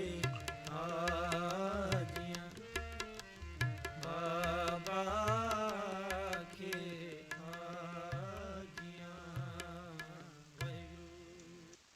ਹਾਂਜੀ, ਇਹ ਸਨ ਭਾਈ ਹਰਜਿੰਦਰ ਸਿੰਘ ਜੀ ਸ੍ਰੀਨਗਰ ਵਾਲੇ, ਜਿਨ੍ਹਾਂ ਦੀ ਆਵਾਜ਼ ਦੇ ਵਿੱਚ ਅਸੀਂ ਇਹ ਸ਼ਬਦ ਸਰਵਣ ਕੀਤਾ ਹੈ। ਤੇ ਆਓ ਜਿਹੜੀਆਂ ਵਿਚਾਰਾਂ ਸਨ ਸ਼ੁਰੂ ਕੀਤੀਆਂ ਉਹਨਾਂ ਨੂੰ ਅੱਗੇ ਵਧਾਉਂਦੇ ਹਾਂ। ਅਗਲਾ ਜਿਹੜਾ ਹੈ ਸਬ ਟਾਈਟਲ ਹੈ ਉਹ ਦਿੱਤਾ ਗਿਆ ਹੈ ਮਾਸ ਸੇਵਨ ਕੇਵਲ ਜੀਵ ਦਾ ਸਵਾਦ। ਲੇਖਕ ਲਿਖਦਾ ਹੈ ਕਿ ਇਨਸਾਨ ਨੇ ਭੋਜਨ ਕੇਵਲ ਸਰੀਰ ਦੀ ਉਪਜੀਵਕਤਾ ਦੇ ਲਈ ਹੀ ਕਰਨਾ ਹੈ, ਭਾਵ ਕਿ ਇਸ ਸਰੀਰ ਨੂੰ ਪਾਲਣ ਦੀ ਖਾਤਰ, ਨਾ ਕਿ ਰਸਾਂ ਕਸਾਂ ਤੇ ਸਵਾਦਾਂ ਲਈ। ਸਰਵੇਖਣ ਕਰਨ ਤੇ ਪਤਾ ਚੱਲਿਆ ਹੈ ਕਿ ਮਾਸ ਖਾਣ ਵਾਲਿਆਂ ਵਿੱਚੋਂ 99.9% ਭਾਰਤ ਵਾਸੀ ਮਾਸ ਕੇਵਲ ਜੀਵ ਦੇ ਸਵਾਦ ਲਈ ਹੀ ਖਾਂਦੇ ਨੇ। ਅੱਜ ਇਨਸਾਨ ਦੀ ਉਪਜੀਵਕਤਾ ਲਈ ਪ੍ਰਭੂ ਬਖਸ਼ਿਸ਼ ਸਦਕਾ ਚੰਗੇ ਤੋਂ ਚੰਗੇ ਸ਼ਾਕਾਹਾਰੀ ਭੋਜਨ ਮਿਲ ਜਾਂਦੇ ਨੇ, ਪਰ ਫਿਰ ਵੀ ਇਨਸਾਨ ਜੇਕਰ ਜੀਵ ਦੇ ਸਵਾਦ ਲਈ ਜੀਵਾਂ ਦੀ ਹੱਤਿਆ ਕਰਕੇ ਮਾਸ ਦਾ ਸੇਵਨ ਕਰਦਾ ਹੈ। ਪਰ ਪੁਰਾਤਨ ਸਮਿਆਂ ਦੇ ਵਿੱਚ 90% ਮਾਨਵਤਾ 90% ਸ਼ਾਕਾਹਾਰੀ ਭੋਜਨ ਕਰਦੀ ਸੀ। ਇਨਸਾਨ ਜੀਵ ਦੇ ਸਵਾਦ ਦੇ ਅਧੀਨ ਜ਼ਰੂਰਤ ਤੋਂ ਜ਼ਿਆਦਾ ਭੋਜਨ ਖਾ ਜਾਂਦਾ ਹੈ, ਜਿਸ ਕਾਰਨ ਵਿਸ਼ੇ ਵਿਕਾਰਾਂ ਤੇ ਭਿਆਨਕ ਬਿਮਾਰੀਆਂ ਦੇ ਵੱਸ ਪੈ ਜਾਂਦਾ ਹੈ। ਜਦੋਂ ਕਿ ਗੁਰੂ ਸਾਹਿਬ ਦਾ ਫਰਮਾਨ ਹੈ ਕਿ ਜਿਤਨੇ ਵੀ ਰਸਾਂ ਕਸਾਂ ਤੇ ਸਵਾਦ ਨੇ, ਸਾਰੇ ਮਨ ਦੇ ਵਿੱਚ ਵਿਕਾਰਾਂ ਦੀ ਕਾਲਖ ਪੈਦਾ ਕਰਕੇ ਦਾਗ ਹੀ ਲਾਈ ਜਾਂਦੇ ਨੇ। ਗੁਰੂ ਗ੍ਰੰਥ ਸਾਹਿਬ ਜੀ ਮਹਾਰਾਜ ਅੰਗ 662 ਤੇ ਫਰਮਾਉਂਦੇ ਨੇ, ਜੇਤਾ ਮੋਹ ਪ੍ਰੀਤ ਸਵਾਦ ਸਭਾ ਕਾਲਖ ਦਾਗਾ ਦਾਗ। ਮਾਸ ਵਰਗੀ ਤਾਮਸੀ ਖੁਰਾਕ ਦਾ ਸਵਾਦ ਸੁਰਤ ਨੂੰ ਪ੍ਰਭੂ ਮਾਰਗ ਤੇ ਰਸਤੇ ਤੇ ਚੱਲਣ ਦੀ ਬਜਾਏ ਵਿਸ਼ਈ ਬਣਾ ਦਿੰਦਾ ਹੈ। ਫਿਰ ਪਤਾ ਨਹੀਂ ਕਿੰਨਾ ਸਮਾਂ ਜਾਂ ਕਿਤਨੇ ਜਨਮ ਲੱਗਣ ਕਿ ਮਨ ਦੇ ਵਿੱਚ ਪ੍ਰਭੂ ਮਾਰਗ ਤੇ ਚੱਲ ਸਕੇ ਇਹੋ ਮਨ। ਤੇ ਅਗਲਾ ਜਿਹੜਾ ਹੈ ਉਹਨਾਂ ਨੇ ਸਬ ਟਾਈਟਲ ਦਿੱਤਾ ਹੈ ਮਾਸ ਸੇਵਨ ਤੋਂ ਵਿਸ਼ੇ ਵਿਕਾਰਾਂ ਦੀ ਉਪਜ। ਪਾਵਨ ਗੁਰਬਾਣੀ ਨੇ ਖਾਦ ਪਦਾਰਥਾਂ ਨੂੰ ਦੋ ਸ਼੍ਰੇਣੀਆਂ ਦੇ ਵਿੱਚ ਵੰਡਿਆ ਹੈ, ਭਖ ਅਤੇ ਅਭਖ। ਭਖ ਤੋਂ ਭਾਵ ਹੈ ਮਨੁੱਖ ਦੀਆਂ ਖਾਣਯੋਗ ਵਸਤੂਆਂ, ਜਿਸ ਨੂੰ ਸ਼ਾਕਾਹਾਰੀ ਆਹਾਰ ਕਿਹਾ ਜਾਂਦਾ ਹੈ, ਜਿਵੇਂ ਕਿ ਬਨਸਪਤ ਦੇ ਫਲ, ਸਬਜ਼ੀਆਂ, ਅੰਨ, ਦੁੱਧ, ਘਿਓ ਆਦਿਕ। ਅਭਖ ਤੋਂ ਭਾਵ ਹੈ ਮਨੁੱਖ ਦੀਆਂ ਨਾ ਖਾਣਯੋਗ ਵਸਤੂਆਂ, ਜਿਨ੍ਹਾਂ ਨੂੰ ਤਾਮਸਿਕ ਜਾਂ ਤਮੋਗੁਣੀ ਭੋਜਨ ਕਿਹਾ ਜਾਂਦਾ ਹੈ, ਜਿਵੇਂ ਕਿ ਮਾਸ, ਮੱਛੀ, ਆਂਡੇ, ਤੰਬਾਕੂ, ਸ਼ਰਾਬ, ਭੰਗ, ਪੋਸਤ, ਗਾਂਜਾ, ਅਫੀਮ, ਚਰਸ ਤੇ ਭਿਆਨਕ ਕਾਮ ਉਭਾਰਨ ਵਾਲੇ ਨਸ਼ੇ ਆਦਿਕ। ਗੁਰੂ ਸਾਹਿਬ ਫਰਮਾਉਂਦੇ ਨੇ ਕਿ ਇਸ ਸ੍ਰਿਸ਼ਟੀ ਤੇ ਇਨਸਾਨ ਦਾ ਸਰੀਰ ਹਰੀ ਮੰਦਰ ਹੈ, ਜਿਸ ਦੇ ਵਿੱਚ ਪ੍ਰਮਾਤਮਾ ਦੀ ਜੋਤ ਦਾ ਨਿਵਾਸ ਹੈ। ਜਿਸ ਇਨਸਾਨ ਦੀ ਸੁਰਤ ਦੁਨਿਆਵੀ ਪਦਾਰਥਾਂ ਦੇ ਸੁੱਖਾਂ ਤੇ ਰਸਾਂ ਕਸਾਂ ਤੋਂ ਹਟ ਕੇ ਪ੍ਰਭੂ ਦਾ ਸਿਮਰਨ ਕਰਕੇ ਅੰਤਰਮੁਖੀ ਹੋ ਜਾਂਦੀ ਹੈ, ਸਮਾਂ ਪਾ ਕੇ ਉਹ ਇਨਸਾਨ ਪ੍ਰਭੂ ਦੇ ਵਿੱਚ ਲੀਨ ਹੋ ਕੇ ਸਤਿਚਿਤ ਆਨੰਦ ਨੂੰ ਪ੍ਰਾਪਤ ਕਰਦਾ ਹੈ। ਗੁਰੂ ਗ੍ਰੰਥ ਸਾਹਿਬ ਜੀ ਮਹਾਰਾਜ ਅੰਗ 1346 ਤੇ ਫਰਮਾਉਂਦੇ ਨੇ, ਹਰ ਮੰਦਰ ਇਹ ਸਰੀਰ ਹੈ, ਗਿਆਨ ਰਤਨ ਪ੍ਰਗਟ ਹੋਏ, ਮਨਮੁਖ ਮੂਲ ਨਾ ਜਾਣਨੀ, ਮਾਨਸ ਹਰ ਮੰਦਰ ਨਾ ਹੋਏ। ਸਾਡਾ ਸਰੀਰ ਹਰੀ ਮੰਦਰ ਹੈ, ਪਰ ਅਸੀਂ ਇਸ ਨੂੰ ਮਾਸ ਤੇ ਹੋਰ ਵਿਸ਼ੇ ਵਿਕਾਰਾਂ ਦੇ ਭੋਜਨ ਖਵਾ ਕੇ ਕਬਰਸਤਾਨ ਬਣਾ ਦਿੱਤਾ ਹੈ। ਮਨ ਸਾਡੇ ਸਰੀਰ ਦਾ ਸਿਰਮੌਰ ਹੈ ਅਤੇ ਕਾਮ, ਕ੍ਰੋਧ, ਲੋਭ, ਮੋਹ, ਹੰਕਾਰ ਦਾ ਵਜੂਦ ਹੈ। ਮਨ ਪ੍ਰਬਲ ਹੁੰਦਾ ਹੈ ਤਾਮਸੀ ਅਤੇ ਵਿਸ਼ੇ ਵਿਕਾਰਾਂ ਵਾਲੀ ਖੁਰਾਕ ਦੇ ਸੇਵਨ ਦੇ ਨਾਲ, ਜਿਸ ਦਾ ਸਿੱਟਾ ਉਹ ਸਾਡੀ ਸੁਰਤ, ਸੋਚਣ, ਵਿਚਾਰਨ ਤੇ ਅਮਲ ਕਰਨ ਦੀ ਬੁੱਧੀ ਨੂੰ ਦੈਵੀ ਗੁਣਾਂ ਵੱਲ ਨੂੰ ਨਹੀਂ ਜਾਣ ਦਿੰਦਾ। ਮਨ ਨੂੰ ਵਿਸ਼ੇ ਵਿਕਾਰਾਂ ਤੇ ਰਸਾਂ ਕਸਾਂ ਤੋਂ ਰੋਕਣ ਕਾਰਨ ਹੀ ਗੁਰੂ ਸਾਹਿਬ ਨੇ ਸਾਨੂੰ ਮਾਸ ਅਥਵਾ ਤਾਮਸੀ ਭੋਜਨ ਤੋਂ ਵਰਜਿਆ ਹੈ, ਤਾਂ ਜੋ ਸੁਰਤ ਪ੍ਰਬਲ ਹੋ ਕੇ ਸੁਤੇ ਸਿੱਧ ਹੀ ਬੁੱਧੀ ਦੇ ਅਧੀਨ ਆਤਮ ਮਾਰਗ ਤੇ ਚੱਲ ਕੇ ਪ੍ਰਭੂ ਗਿਆਨ ਨੂੰ ਪ੍ਰਾਪਤ ਕਰੇ। ਗੁਰੂ ਸਾਹਿਬ ਨੇ ਸਾਰੇ ਰਸਾਂ ਕਸਾਂ ਦੇ ਵਿੱਚੋਂ ਮਾਸ ਖਾਣ ਨੂੰ ਇੱਕ ਭਿਆਨਕ ਤੇ ਵੱਡਾ ਰਸ ਦੱਸਿਆ ਹੈ। ਸ੍ਰੀ ਗੁਰੂ ਗ੍ਰੰਥ ਸਾਹਿਬ ਜੀ ਮਹਾਰਾਜ ਦੇ ਅੰਗ 15 ਤੇ ਸਤਿਗੁਰੂ ਜੀ ਫਰਮਾਉਂਦੇ ਨੇ, ਰਸ ਸੋਇਨਾ ਰਸ ਰੂਪਾ ਕਾਮਨ ਰਸ ਪਰਮਲ ਕੀ ਬਾਸ, ਰਸ ਘੋੜੇ, ਰਸ ਸੇਜਾ ਮੰਦਰ, ਰਸ ਮੀਠਾ, ਰਸ ਮਾਸ, ਏਤੇ ਰਸ ਸਰੀਰ ਕੇ, ਕੈ ਘਟ ਨਾਮ ਨਿਵਾਸ। ਇਸ ਸ਼ਬਦ ਦੇ ਵਿੱਚ ਗੁਰੂ ਮਹਾਰਾਜ ਨੇ ਮਨੁੱਖ ਦੇ ਆਤਮਿਕ ਮਾਰਗ ਦੇ ਵਿੱਚ ਰੁਕਾਵਟ ਪਾਉਣ ਵਾਲੇ ਰਸਾਂ ਕਸਾਂ ਨੂੰ ਬਿਆਨ ਕੀਤਾ ਹੈ, ਜਿਨ੍ਹਾਂ ਦਾ ਵੇਰਵਾ ਇਸ ਪ੍ਰਕਾਰ ਹੈ। ਸੋਨਾ ਚਾਂਦੀ ਇਕੱਠਾ ਕਰਨ ਦਾ ਲੋਭ, ਇਸਤਰੀ ਭਾਵ ਕਾਮ ਦਾ ਚਸਕਾ, ਸੁਗੰਧੀਆਂ ਦੀ ਲਗਨ, ਘੋੜਿਆਂ ਦੀ ਸਵਾਰੀ ਦਾ ਸ਼ੌਂਕ, ਮਖਮਲੀ ਸੇਜਾਂ ਤੇ ਖੂਬਸੂਰਤ ਮਹਿਲ ਮਾੜੀਆਂ ਦੇ ਸੁੱਖ, ਸੁਆਦਲੇ ਮਿੱਠੇ ਪਦਾਰਥ ਤੇ ਮਾਸ ਖਾਣ ਦਾ ਚਸਕਾ। ਜਦੋਂ ਮਨੁੱਖਾ ਸਰੀਰ ਨੂੰ ਇੰਨੇ ਵੱਖ-ਵੱਖ ਚਸਕੇ ਲੱਗੇ ਹੋਣ ਤਾਂ ਪਰਮਾਤਮਾ ਦੇ ਨਾਮ ਦਾ ਟਿਕਾਣਾ ਕਿਸ ਤਰ੍ਹਾਂ ਹਿਰਦੇ ਵਿੱਚ ਹੋ ਸਕਦਾ ਹੈ। ਇਸ ਸ਼ਬਦ ਦੇ ਵਿੱਚ ਗੁਰੂ ਨਾਨਕ ਦੇਵ ਜੀ ਮਹਾਰਾਜ ਨੇ ਆਤਮ ਮਾਰਗ ਦੇ ਵਿੱਚ ਰੁਕਾਵਟ ਪਾਉਣ ਵਾਲੇ ਸਰੀਰਕ ਸੁੱਖਾਂ ਨੂੰ ਪਹਿਲਾਂ ਬਿਆਨ ਕਰਕੇ ਅੰਤ ਨਿਰਣਾ ਕੱਢਦਿਆਂ ਮਾਸ ਰਸ ਦਾ ਵਰਣਨ ਕੀਤਾ ਹੈ। ਦੁਨਿਆਵੀ ਤੌਰ ਤੇ ਜਦੋਂ ਵੀ ਅਸੀਂ ਕਿਸੇ ਚੰਗੇ ਜਾਂ ਮਾੜੇ ਵਿਸ਼ੇ ਨੂੰ ਲੋਕਾਈ ਦੇ ਭਲੇ ਲਈ ਵਿਸਥਾਰ ਤੌਰ ਤੇ ਮਿਸਾਲ ਦੇਣ ਲਈ ਵਰਣਨ ਕਰਦੇ ਹਾਂ ਤਾਂ ਉਸ ਵਿਸ਼ੇ ਦੀਆਂ ਛੋਟੀਆਂ-ਛੋਟੀਆਂ ਮਿਸਾਲਾਂ ਦਿੰਦੇ ਅਖੀਰ ਵੱਡੀ ਮਿਸਾਲ ਤੇ ਆ ਜਾਂਦੇ ਹਾਂ। ਇਸੇ ਤਰ੍ਹਾਂ ਜਦੋਂ ਵੀ ਲੋਕਾਈ ਦੇ ਭਲੇ ਵਾਸਤੇ ਕਿਸੇ ਦੇ ਅਹਿਮ ਵਿਸ਼ੇ ਦਾ ਸਪਸ਼ਟੀਕਰਨ ਕਰਨਾ ਹੁੰਦਾ ਹੈ ਤਾਂ ਸਾਰਿਆਂ ਦੇ ਵਿਚਾਰ ਤੇ ਗੋਸ਼ਟੀ ਰਾਹੀਂ ਨਿਰਣਾ ਕੱਢਿਆ ਜਾਂਦਾ ਹੈ। ਅਜਿਹੇ ਮੌਕੇ ਤੇ ਛੋਟੇ ਬੁਲਾਰਿਆਂ ਤੋਂ ਸ਼ੁਰੂ ਕਰਕੇ ਉਹਨਾਂ ਤੋਂ ਉੱਚੇ ਬੁਲਾਰਿਆਂ ਨੂੰ ਬੁਲਾ ਕੇ ਆਖਰ ਸਭ ਤੋਂ ਉੱਚਾ ਸਿਆਣਾ ਸੂਝਵਾਨ ਤੇ ਉਸੇ ਵਿਸ਼ੇ ਦਾ ਮਾਹਰ ਜੋ ਹੁੰਦਾ ਹੈ ਉਹ ਸਾਰਿਆਂ ਨੂੰ ਨਿਚੋੜ ਦੱਸਦਾ ਹੈ। ਭਾਵ ਗੁਰੂ ਸਾਹਿਬ ਦੀ ਬਾਣੀ ਤੋਂ ਇਹ ਸਪਸ਼ਟ ਹੁੰਦਾ ਹੈ ਕਿ ਮਾਸ ਮਨੁੱਖ ਨੂੰ ਚੰਬੜੇ ਸਾਰੇ ਰਸਾਂ ਕਸਾਂ ਦਾ ਸਿਰ ਮੌਰ ਹੈ। ਮਨੁੱਖ ਜਿਉਂ-ਜਿਉਂ ਮਾਸ ਵਰਗੀ ਤਾਮਸੀ ਖੁਰਾਕ ਖਾਂਦਾ ਹੈ ਉਵੇਂ ਹੀ ਉਹ ਉੱਪਰ ਦੱਸੀਆਂ ਹੋਰ ਵਸਤੂਆਂ ਦੇ ਰਸਾਂ ਕਸਾਂ ਦੇ ਵਿੱਚ ਗ੍ਰਸਤ ਹੋ ਜਾਂਦਾ ਹੈ, ਜਿਸ ਕਰਕੇ ਉਹ ਕਾਮੀ ਤੇ ਲੋਭੀ ਬਣ ਜਾਂਦਾ ਹੈ ਤੇ ਹੋਰ ਨਸ਼ਿਆਂ ਅਥਵਾ ਵਿਸ਼ੇ ਵਿਕਾਰਾਂ ਦੇ ਪਦਾਰਥਾਂ ਵੱਲ ਖਚਿਤ ਹੁੰਦਾ ਜਾਂਦਾ ਹੈ।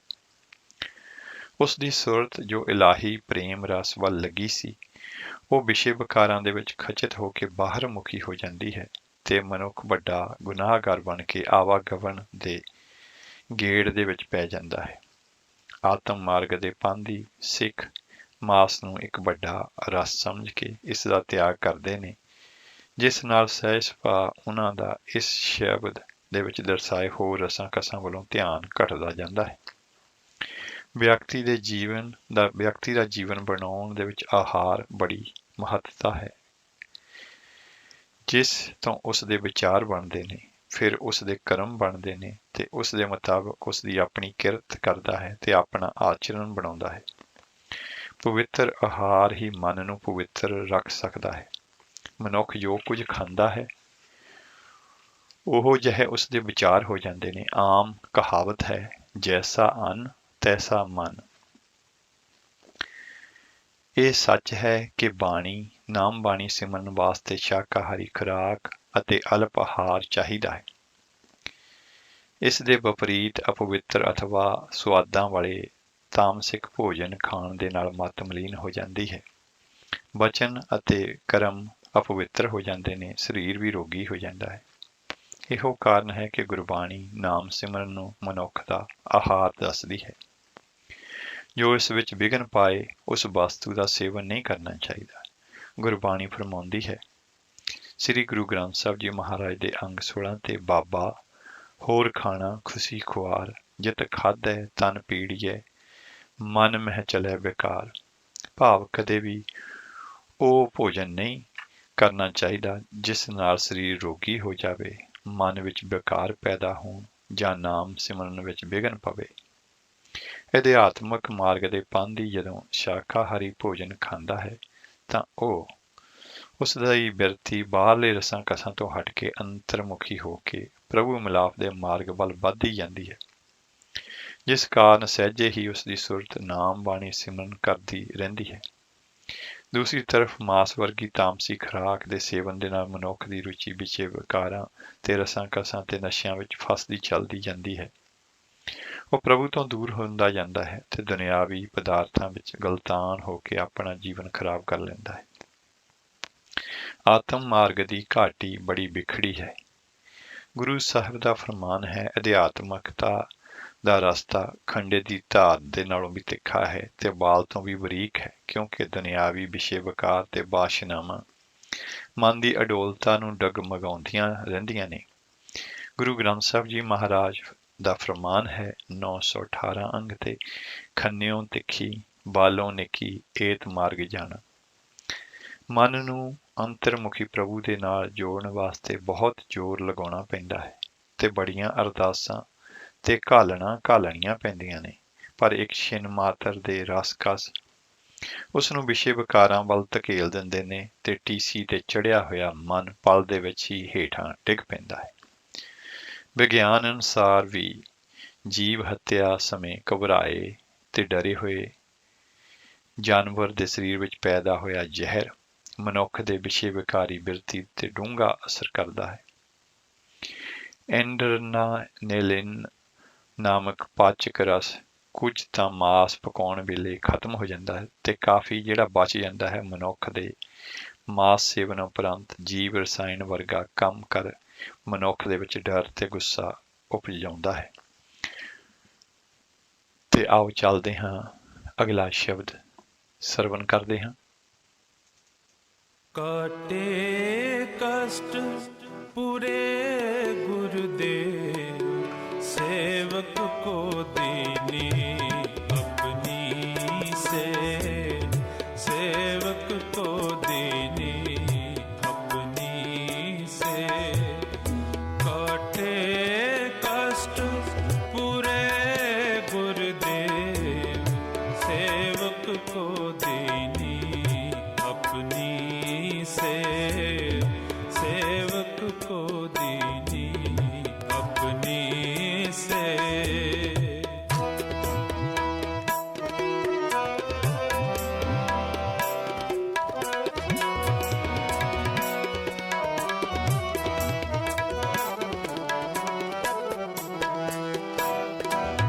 सूखे हरे किए किन माहे अमृत दृष्ट सच जीवा।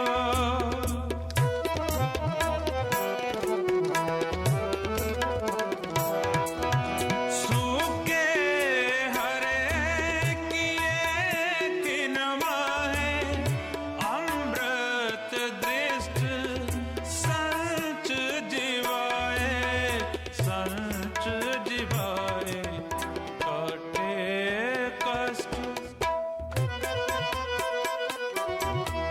काटे कष्ट पूरे गुरुदेव सेवक को दीनी अपनी से सेवक को दीनी अपनी से सेवक को दीनी अपनी से सेवक को दीनी अपनी से।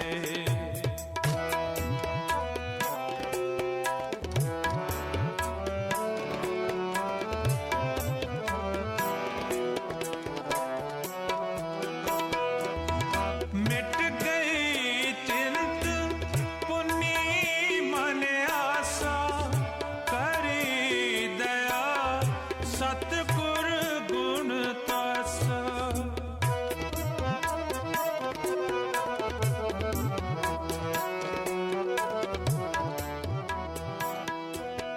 दुख नाठे सुख आए समाए दीन न परी जाकुरपुर माए जाकुरपुर माए काटे कष्ट काटे कष्ट पूरे गुरुदेव सेवक को दीनी अपनी से सेवक को दीनी अपनी से।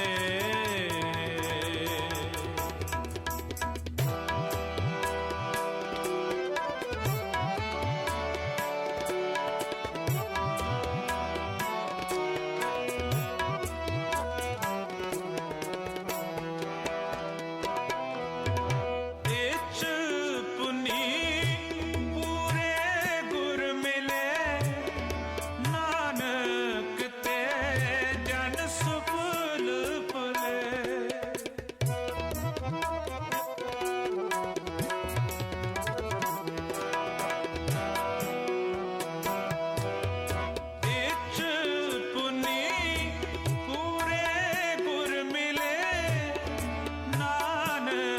ਤੇ ਜਨ ਸੁਫਲ ਭਲੇ, ਸੁਫਲ ਭਲੇ, ਕਾਟੇ ਕਸ਼ਟ,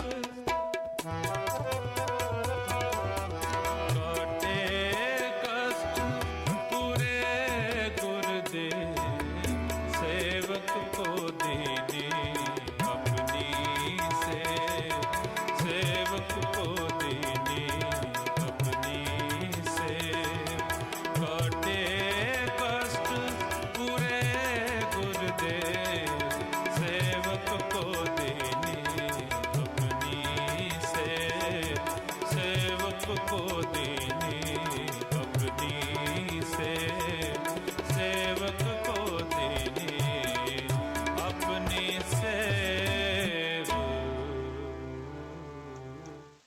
ਹਾਂਜੀ, ਇਹ ਸਨ ਭਾਈ ਨਿਰੰਜਨ ਸਿੰਘ ਜੀ ਜਵਾਦੀ ਕਲਾ ਵਾਲੇ, ਜਿਨ੍ਹਾਂ ਦੀ ਆਵਾਜ਼ ਦੇ ਵਿੱਚ ਅਸੀਂ ਇਹ ਸ਼ਬਦ ਸਰਵਣ ਕੀਤਾ। ਤੇ ਅਗਲਾ ਜਿਹੜਾ ਉਹਨਾਂ ਨੇ ਇਹਦਾ ਸਬ ਟਾਈਟਲ ਦਿੱਤਾ ਹੈ, ਜਿਹੜਾ ਕਿ ਕਾਫੀ ਲੰਬਾ ਜਿਹੜਾ ਵਿਸਥਾਰ ਦਿੱਤਾ ਹੈ ਉਹਨਾਂ ਨੇ, ਉਹ ਹੈ ਜੀਵ ਦਇਆ ਦੇ ਨਾਲ ਸੰਬੰਧਿਤ। ਕਿਉਂਕਿ ਜਦੋਂ ਵੀ ਮਾਸ ਬਣਦਾ ਹੈ, ਕਿਸੇ ਜੀਵ ਦਾ ਮਾਸ, ਤੇ ਉਹ ਜਿਹੜਾ ਹੈ ਉਸ ਦਾ ਸੰਬੰਧ ਜਿਹੜਾ ਹੈ ਜੀਵਾਂ ਦੇ ਉੱਤੇ ਦਇਆ ਜਿਹੜੀ ਹੈ, ਉਹ ਗੁਰਬਾਣੀ ਦਾ ਇੱਕ ਪੱਖ ਹੈ। ਸਾਨੂੰ ਦੱਸਿਆ ਗਿਆ ਕਿ ਦਇਆ ਕਰਨੀ ਹੈ, ਤੇ ਜਦੋਂ ਜਿਹੜਾ ਹੈ ਜੀਵ ਨੂੰ ਕਤਲ ਕੀਤਾ ਜਾਂਦਾ ਹੈ, ਉਹਦਾ ਮਾਸ ਬਣਾਇਆ ਜਾਂਦਾ ਹੈ, ਤੇ ਉਹਦੇ ਤੇ ਦਇਆ ਜਿਹੜੀ ਹੈ, ਕਿਸ ਤਰ੍ਹਾਂ ਉਹਦਾ ਸੰਬੰਧ ਬਣਦਾ ਹੈ, ਉਹਦੇ ਬਾਰੇ ਜਿਹੜਾ ਹੈ ਲੇਖਕ ਅੱਗੇ ਸਾਨੂੰ ਦੱਸਦਾ ਹੈ। ਤੇ ਇਸ ਤਰ੍ਹਾਂ ਇਸ ਲੜੀ ਦੇ ਵਿੱਚ ਕਾਫੀ ਜਿਹੜੀ ਹੈ ਉਹਨਾਂ ਨੇ ਜਿਹੜੀਆਂ ਵਿਚਾਰਾਂ ਨੇ ਉਹ ਦਿੱਤੀਆਂ ਨੇ, ਜਿਹੜੀਆਂ ਕਿ ਸਾਡਾ ਧਿਆਨ ਮੰਗਦੀਆਂ ਨੇ। ਬਾਕੀ ਇਹ ਪਰਸਨਲ ਮੈਟਰ ਹੈ ਕਿ ਕੋਈ ਕਿਸ ਤਰ੍ਹਾਂ ਆਪਣੀ ਜ਼ਿੰਦਗੀ ਜਿਹੜੀ ਹੈ ਜਿਉਂਦਾ ਹੈ। ਤੇ ਜਿਹੜੀਆਂ ਉਹਨਾਂ ਨੇ ਸਾਨੂੰ ਗੱਲਾਂ ਦੱਸੀਆਂ ਨੇ, ਫਿਰ ਹੁਕਮਨਾਮਿਆਂ ਦੇ ਵਿੱਚ ਜਿਹੜੀ ਹੈ ਮਾਸ ਖਾਣ ਦੀ ਮਨਾਹੀ, ਉਹਦੇ ਬਾਰੇ ਵੀ ਹੈ ਇੱਕ ਚੈਪਟਰ। ਇਸੇ ਤਰ੍ਹਾਂ ਜਿਹੜੇ ਲੰਗਰ ਨੇ, ਉਹਨਾਂ ਦੇ ਵਿੱਚ ਜਿਹੜੀ ਚੀਜ਼ ਬਣਦੀ ਹੈ, ਉਹ ਚੀਜ਼ ਜਿਹੜੀ ਹੈ ਆਮ ਸਿੱਖ ਨੂੰ ਘਰ ਵੀ ਖਾਣੀ ਚਾਹੀਦੀ ਹੈ। ਅਗਰ ਜਿਹੜਾ ਹੈ ਮਾਸ ਲੰਗਰਾਂ ਦੇ ਵਿੱਚ ਪ੍ਰਵਾਨ ਨਹੀਂ, ਤੇ ਉਹਨਾਂ ਦਾ ਕਹਿਣਾ ਹੈ ਕਿ ਇਹ ਜਿਹੜਾ ਹੈ ਘਰ ਵੀ ਨਹੀਂ ਪ੍ਰਵਾਨ। ਤੇ ਇਸੇ ਤਰ੍ਹਾਂ ਅਸੀਂ ਜਿਹੜੀ ਵਿਚਾਰ ਦੇਖੀ ਹੈ ਕਿ ਸਰੀਰ ਨੂੰ ਹਰਿਮੰਦਰ ਗੁਰੂ ਮਹਾਰਾਜ ਨੇ ਆਖਿਆ ਹੈ। ਅਗਰ ਜੇ ਹਰਿਮੰਦਰ ਸਾਹਿਬ ਦੇ ਵਿੱਚ ਉੱਥੇ ਮਾਸ ਦੀ ਵਰਤੋਂ ਨਹੀਂ ਕੀਤੀ ਜਾਂਦੀ, ਤਾਂ ਇਸ ਸਰੀਰ ਦਾ ਜਿਹੜਾ ਹੈ ਹਰੀ ਦਾ ਮੰਦਰ ਹੈ, ਇਹਦੇ ਵਿੱਚ ਵੀ ਮਾਸ ਨੂੰ ਕਿਵੇਂ ਪਾਇਆ ਜਾ ਸਕਦਾ ਹੈ। ਤੇ ਇਹਦੇ ਲਈ ਉਹਨਾਂ ਨੇ ਕਾਫੀ ਪੰਨੇ ਇਸ ਕਿਤਾਬ ਦੇ ਦਿੱਤੇ ਨੇ। ਤੇ ਜਿਹੜੀਆਂ ਵਿਚਾਰਾਂ ਆਮ ਤੌਰ ਤੇ ਮਾਸ ਖਾਣ ਦੇ ਪੱਖ ਦੇ ਵਿੱਚ ਲੋਕੀ ਦਿੰਦੇ ਨੇ, ਉਹਨਾਂ ਦੇ ਉੱਤੇ ਵੀ ਉਹਨਾਂ ਨੇ ਵਿਚਾਰ ਕੀਤੀ ਹੈ ਕਿ ਗੁਰੂ ਨਾਨਕ ਸਾਹਿਬ ਮਹਾਰਾਜ ਦੇ ਜਿਹੜੇ ਸ਼ਬਦ ਨੇ, ਉਹਨਾਂ ਨੂੰ ਜਿਹੜਾ ਹੈ ਉਹਨਾਂ ਦਾ ਕੀ ਮਤਲਬ ਸੀ, ਤੇ ਉਸ ਨੂੰ ਕਿਸ ਤਰ੍ਹਾਂ ਜਿਹੜਾ ਹੈ ਕਈ ਵਾਰੀ ਜਿਹੜਾ ਹੈ ਇਸ ਵਿਸ਼ੇ ਦੇ ਵਿੱਚ ਜਿਹੜਾ ਹੈ ਲਿਆ ਜਾਂਦਾ ਹੈ। ਤੇ ਇੱਥੇ ਹੀ ਅਸੀਂ ਜਿਹੜੀ ਹੈ ਅੱਜ ਦੀਆਂ ਵਿਚਾਰਾਂ ਜਿਹੜੀਆਂ ਸੰਕੋਚਦੇ ਹਾਂ, ਤੇ ਅਗਲੇ ਹਫ਼ਤੇ ਫਿਰ ਜਿੱਥੋਂ ਅਸੀਂ ਅੱਜ ਦੀਆਂ ਵਿਚਾਰਾਂ ਛੱਡੀਆਂ ਨੇ, ਮਾਸ ਅਤੇ ਜੀ ਦਇਆ, ਇੱਥੋਂ ਹੀ ਅਸੀਂ ਸ਼ੁਰੂ ਕਰਾਂਗੇ। ਹੋਈਆਂ ਭੁੱਲਾਂ ਚੁੱਕਾਂ ਦੀ ਖਿਮਾ ਦੀ ਯਾਚਨਾ ਕਰਦੇ ਹੋਏ ਇੱਥੇ ਹੀ ਅਸੀਂ ਫਤਿਹ ਬੁਲਾਉਂਦੇ ਹਾਂ ਜੀ। ਵਾਹਿਗੁਰੂ ਜੀ ਕਾ ਖਾਲਸਾ, ਵਾਹਿਗੁਰੂ ਜੀ ਕੀ ਫਤਿਹ। ਇਸ ਅਗਲੇ ਸ਼ਬਦ ਦੇ ਦੂਸਰੇ ਪਾਰ ਅਸੀਂ ਆਪ ਜੀ ਨੂੰ ਲੈ ਚਲਾਂਗੇ ਗੁਰਦੁਆਰਾ ਗੁਰੂ ਤੇਗ ਬਹਾਦਰ ਸਾਹਿਬ, ਜਿੱਥੋਂ ਆਪ ਜੀ ਸਿੱਧਾ ਪ੍ਰਸਾਦ ਸਰਵਨ ਕਰੋਗੇ। ਆਪਣਾ ਖਿਆਲ ਰੱਖਿਓ। ਰੱਬ ਰਾਖਾ।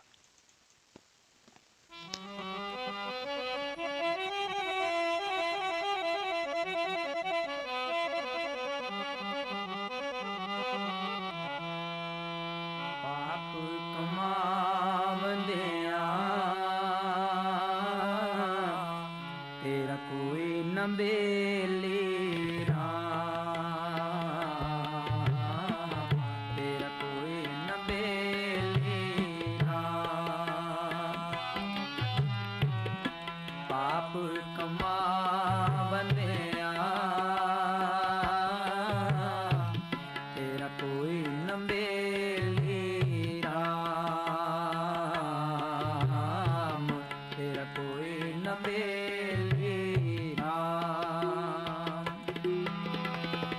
ਅਨਕਾਏ ਰਾਤੜਿਆ ਵਾਟ ਦੁਹੇਲੀ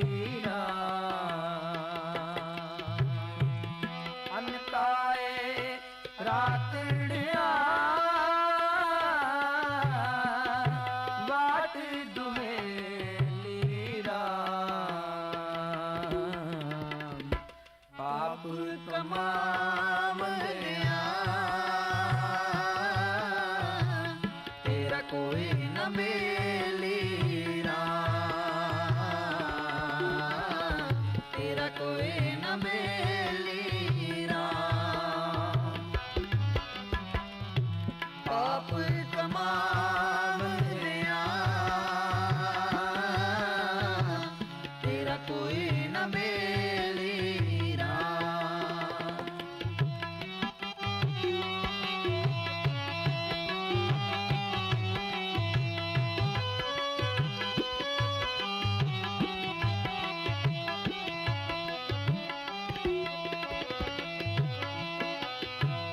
ਕੋਈ ਨ ਬੇਲੀ ਹੋਏ ਤੇਰਾ ਕੋਈ ਨ ਬੇਲੀ ਹੋਏ ਤੇਰਾ ਸਦਾ ਪਛੋਤਾ ਹੈ ਸਦਾ ਪਛੋਤਾ ਹੈ ਪਾਪ ਕਮਾਵੰਦਿਆ ਤੇਰਾ ਕੋਈ ਨ ਮੇਲੀ ਰਾਮ ਤੇਰਾ ਕੋਈ ਨ ਮੇਲੀ ਰਾਮ ਪਾਪ ਕਮਾਵੰਦਿਆ ਤੇਰਾ ਕੋਈ ਨ ਮੇਲੀ ਰਾਮ ਤੇਰਾ ਕੋਈ ਨ ਮੇਲੀ ਰਾਮ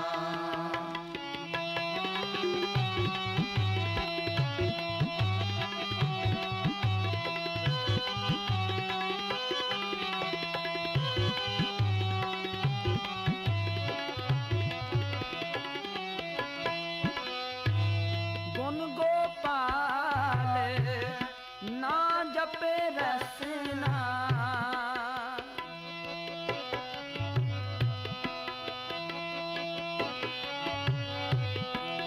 ਗੁਣ ਗੋਪਾਲ ਨਾ ਜਪੇ ਰਸਨਾ ਫਿਰ ਕਦੋਂ ਸੇ ਦੇਹ ਆਵਹਿ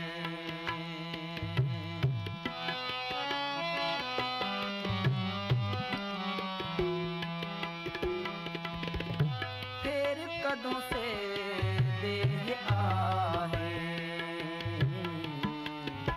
ਪਾਪ ਕਮਾਵੰਦਿਆ ਤੇਰਾ ਕੋਈ ਨ ਮੇਲੀ ਰਾਮ ਤੇਰਾ ਕੋਈ ਨ ਮੇਲੀ ਰਾਮ ਪਾਪ ਕਮਾਵੰਦਿਆ ਤੇਰਾ ਕੋਈ ਨ ਮੇਲੀ ਰਾਮ ਤੇਰਾ ਕੋਈ ਨ ਮੇਲੀ ਰਾਮ ਅਨਕਾਏ ਰਾਤੜਿਆ ਵਾਟ ਦੁਹੇਲੀ ਰਾਮ ਅਨਕਾਏ ਰਾਤੜਿਆ ਵਾਟ ਦੁਹੇਲੀ ਰਾਮ ਪਾਪ ਕਮਾਵੰਦਿਆ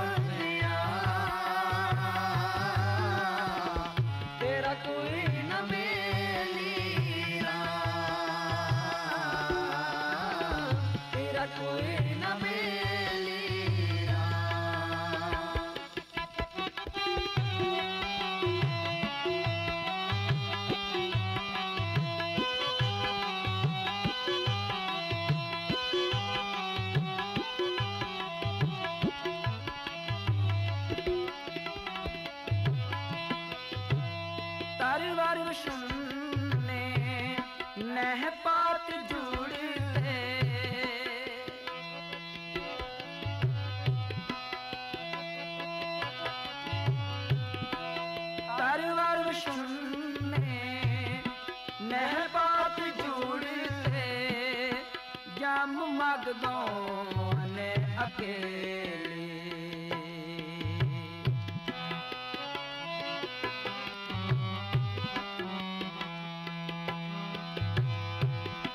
जम मगदों ने अकेली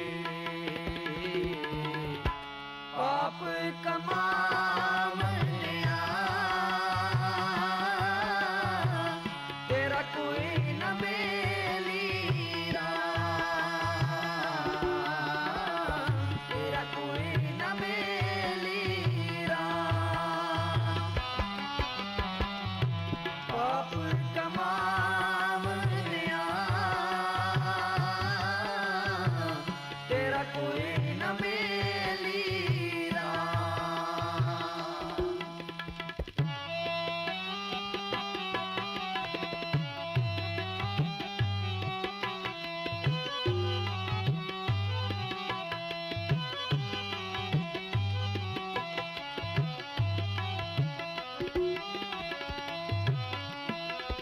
बिनवंत नानक बिन नाम हारि के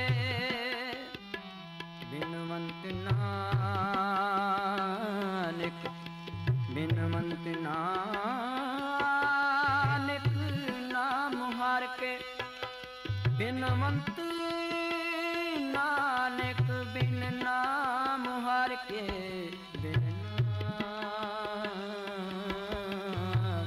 हार के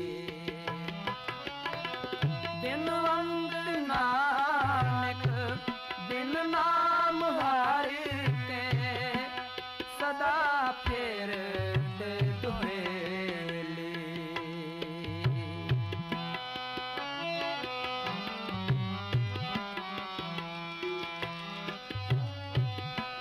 सदा फेरते दुहेली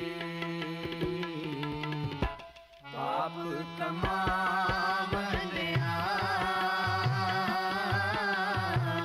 तेरा कोई न मेली राम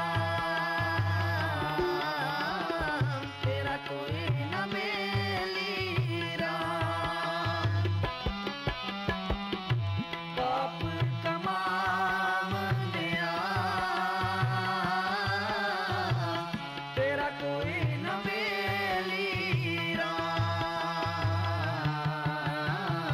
तेरा कोई न मेली राम अन्न काए रात वाट दुहेली राम अन्न काए रात वाट दुहेली राम पाप कमाम लिया तेरा कोई न मेली राम तेरा कोई न मेली राम पाप कमाम लिया तेरा कोई न मेली राम तेरा कोई न मेली राम पाप कमाम लिया तेरा कोई न मेली राम तेरा कोई